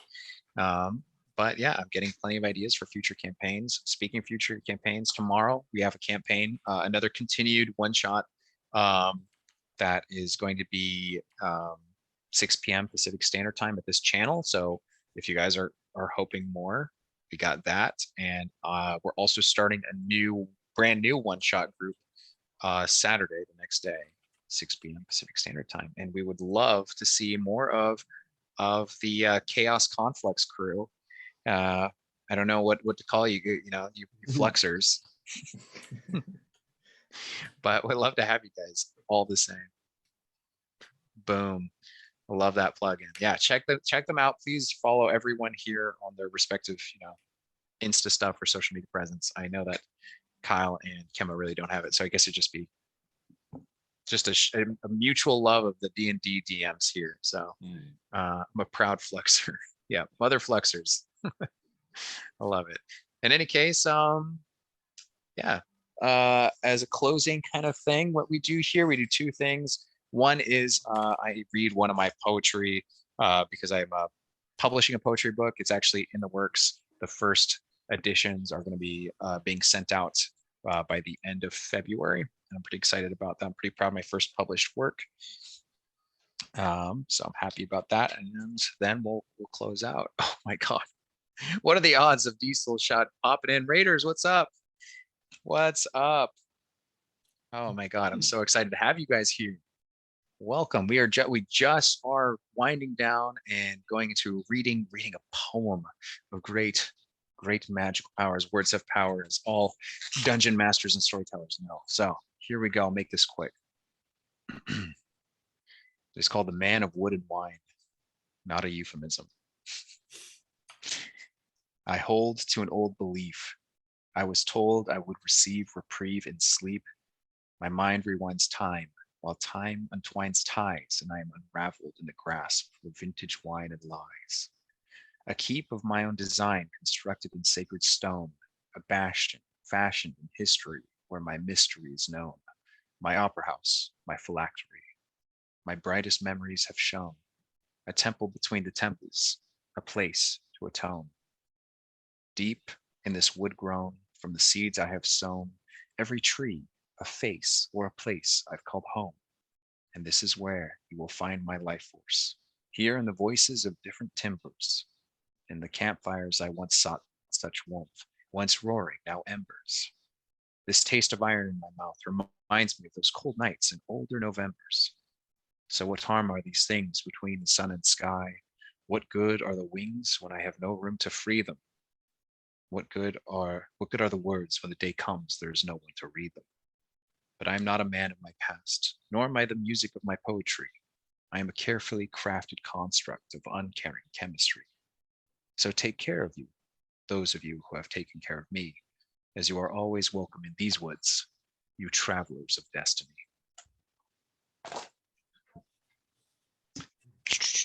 Thank you for listening to such a poem as after you came here for something like Dungeons and Dragons and whatnot.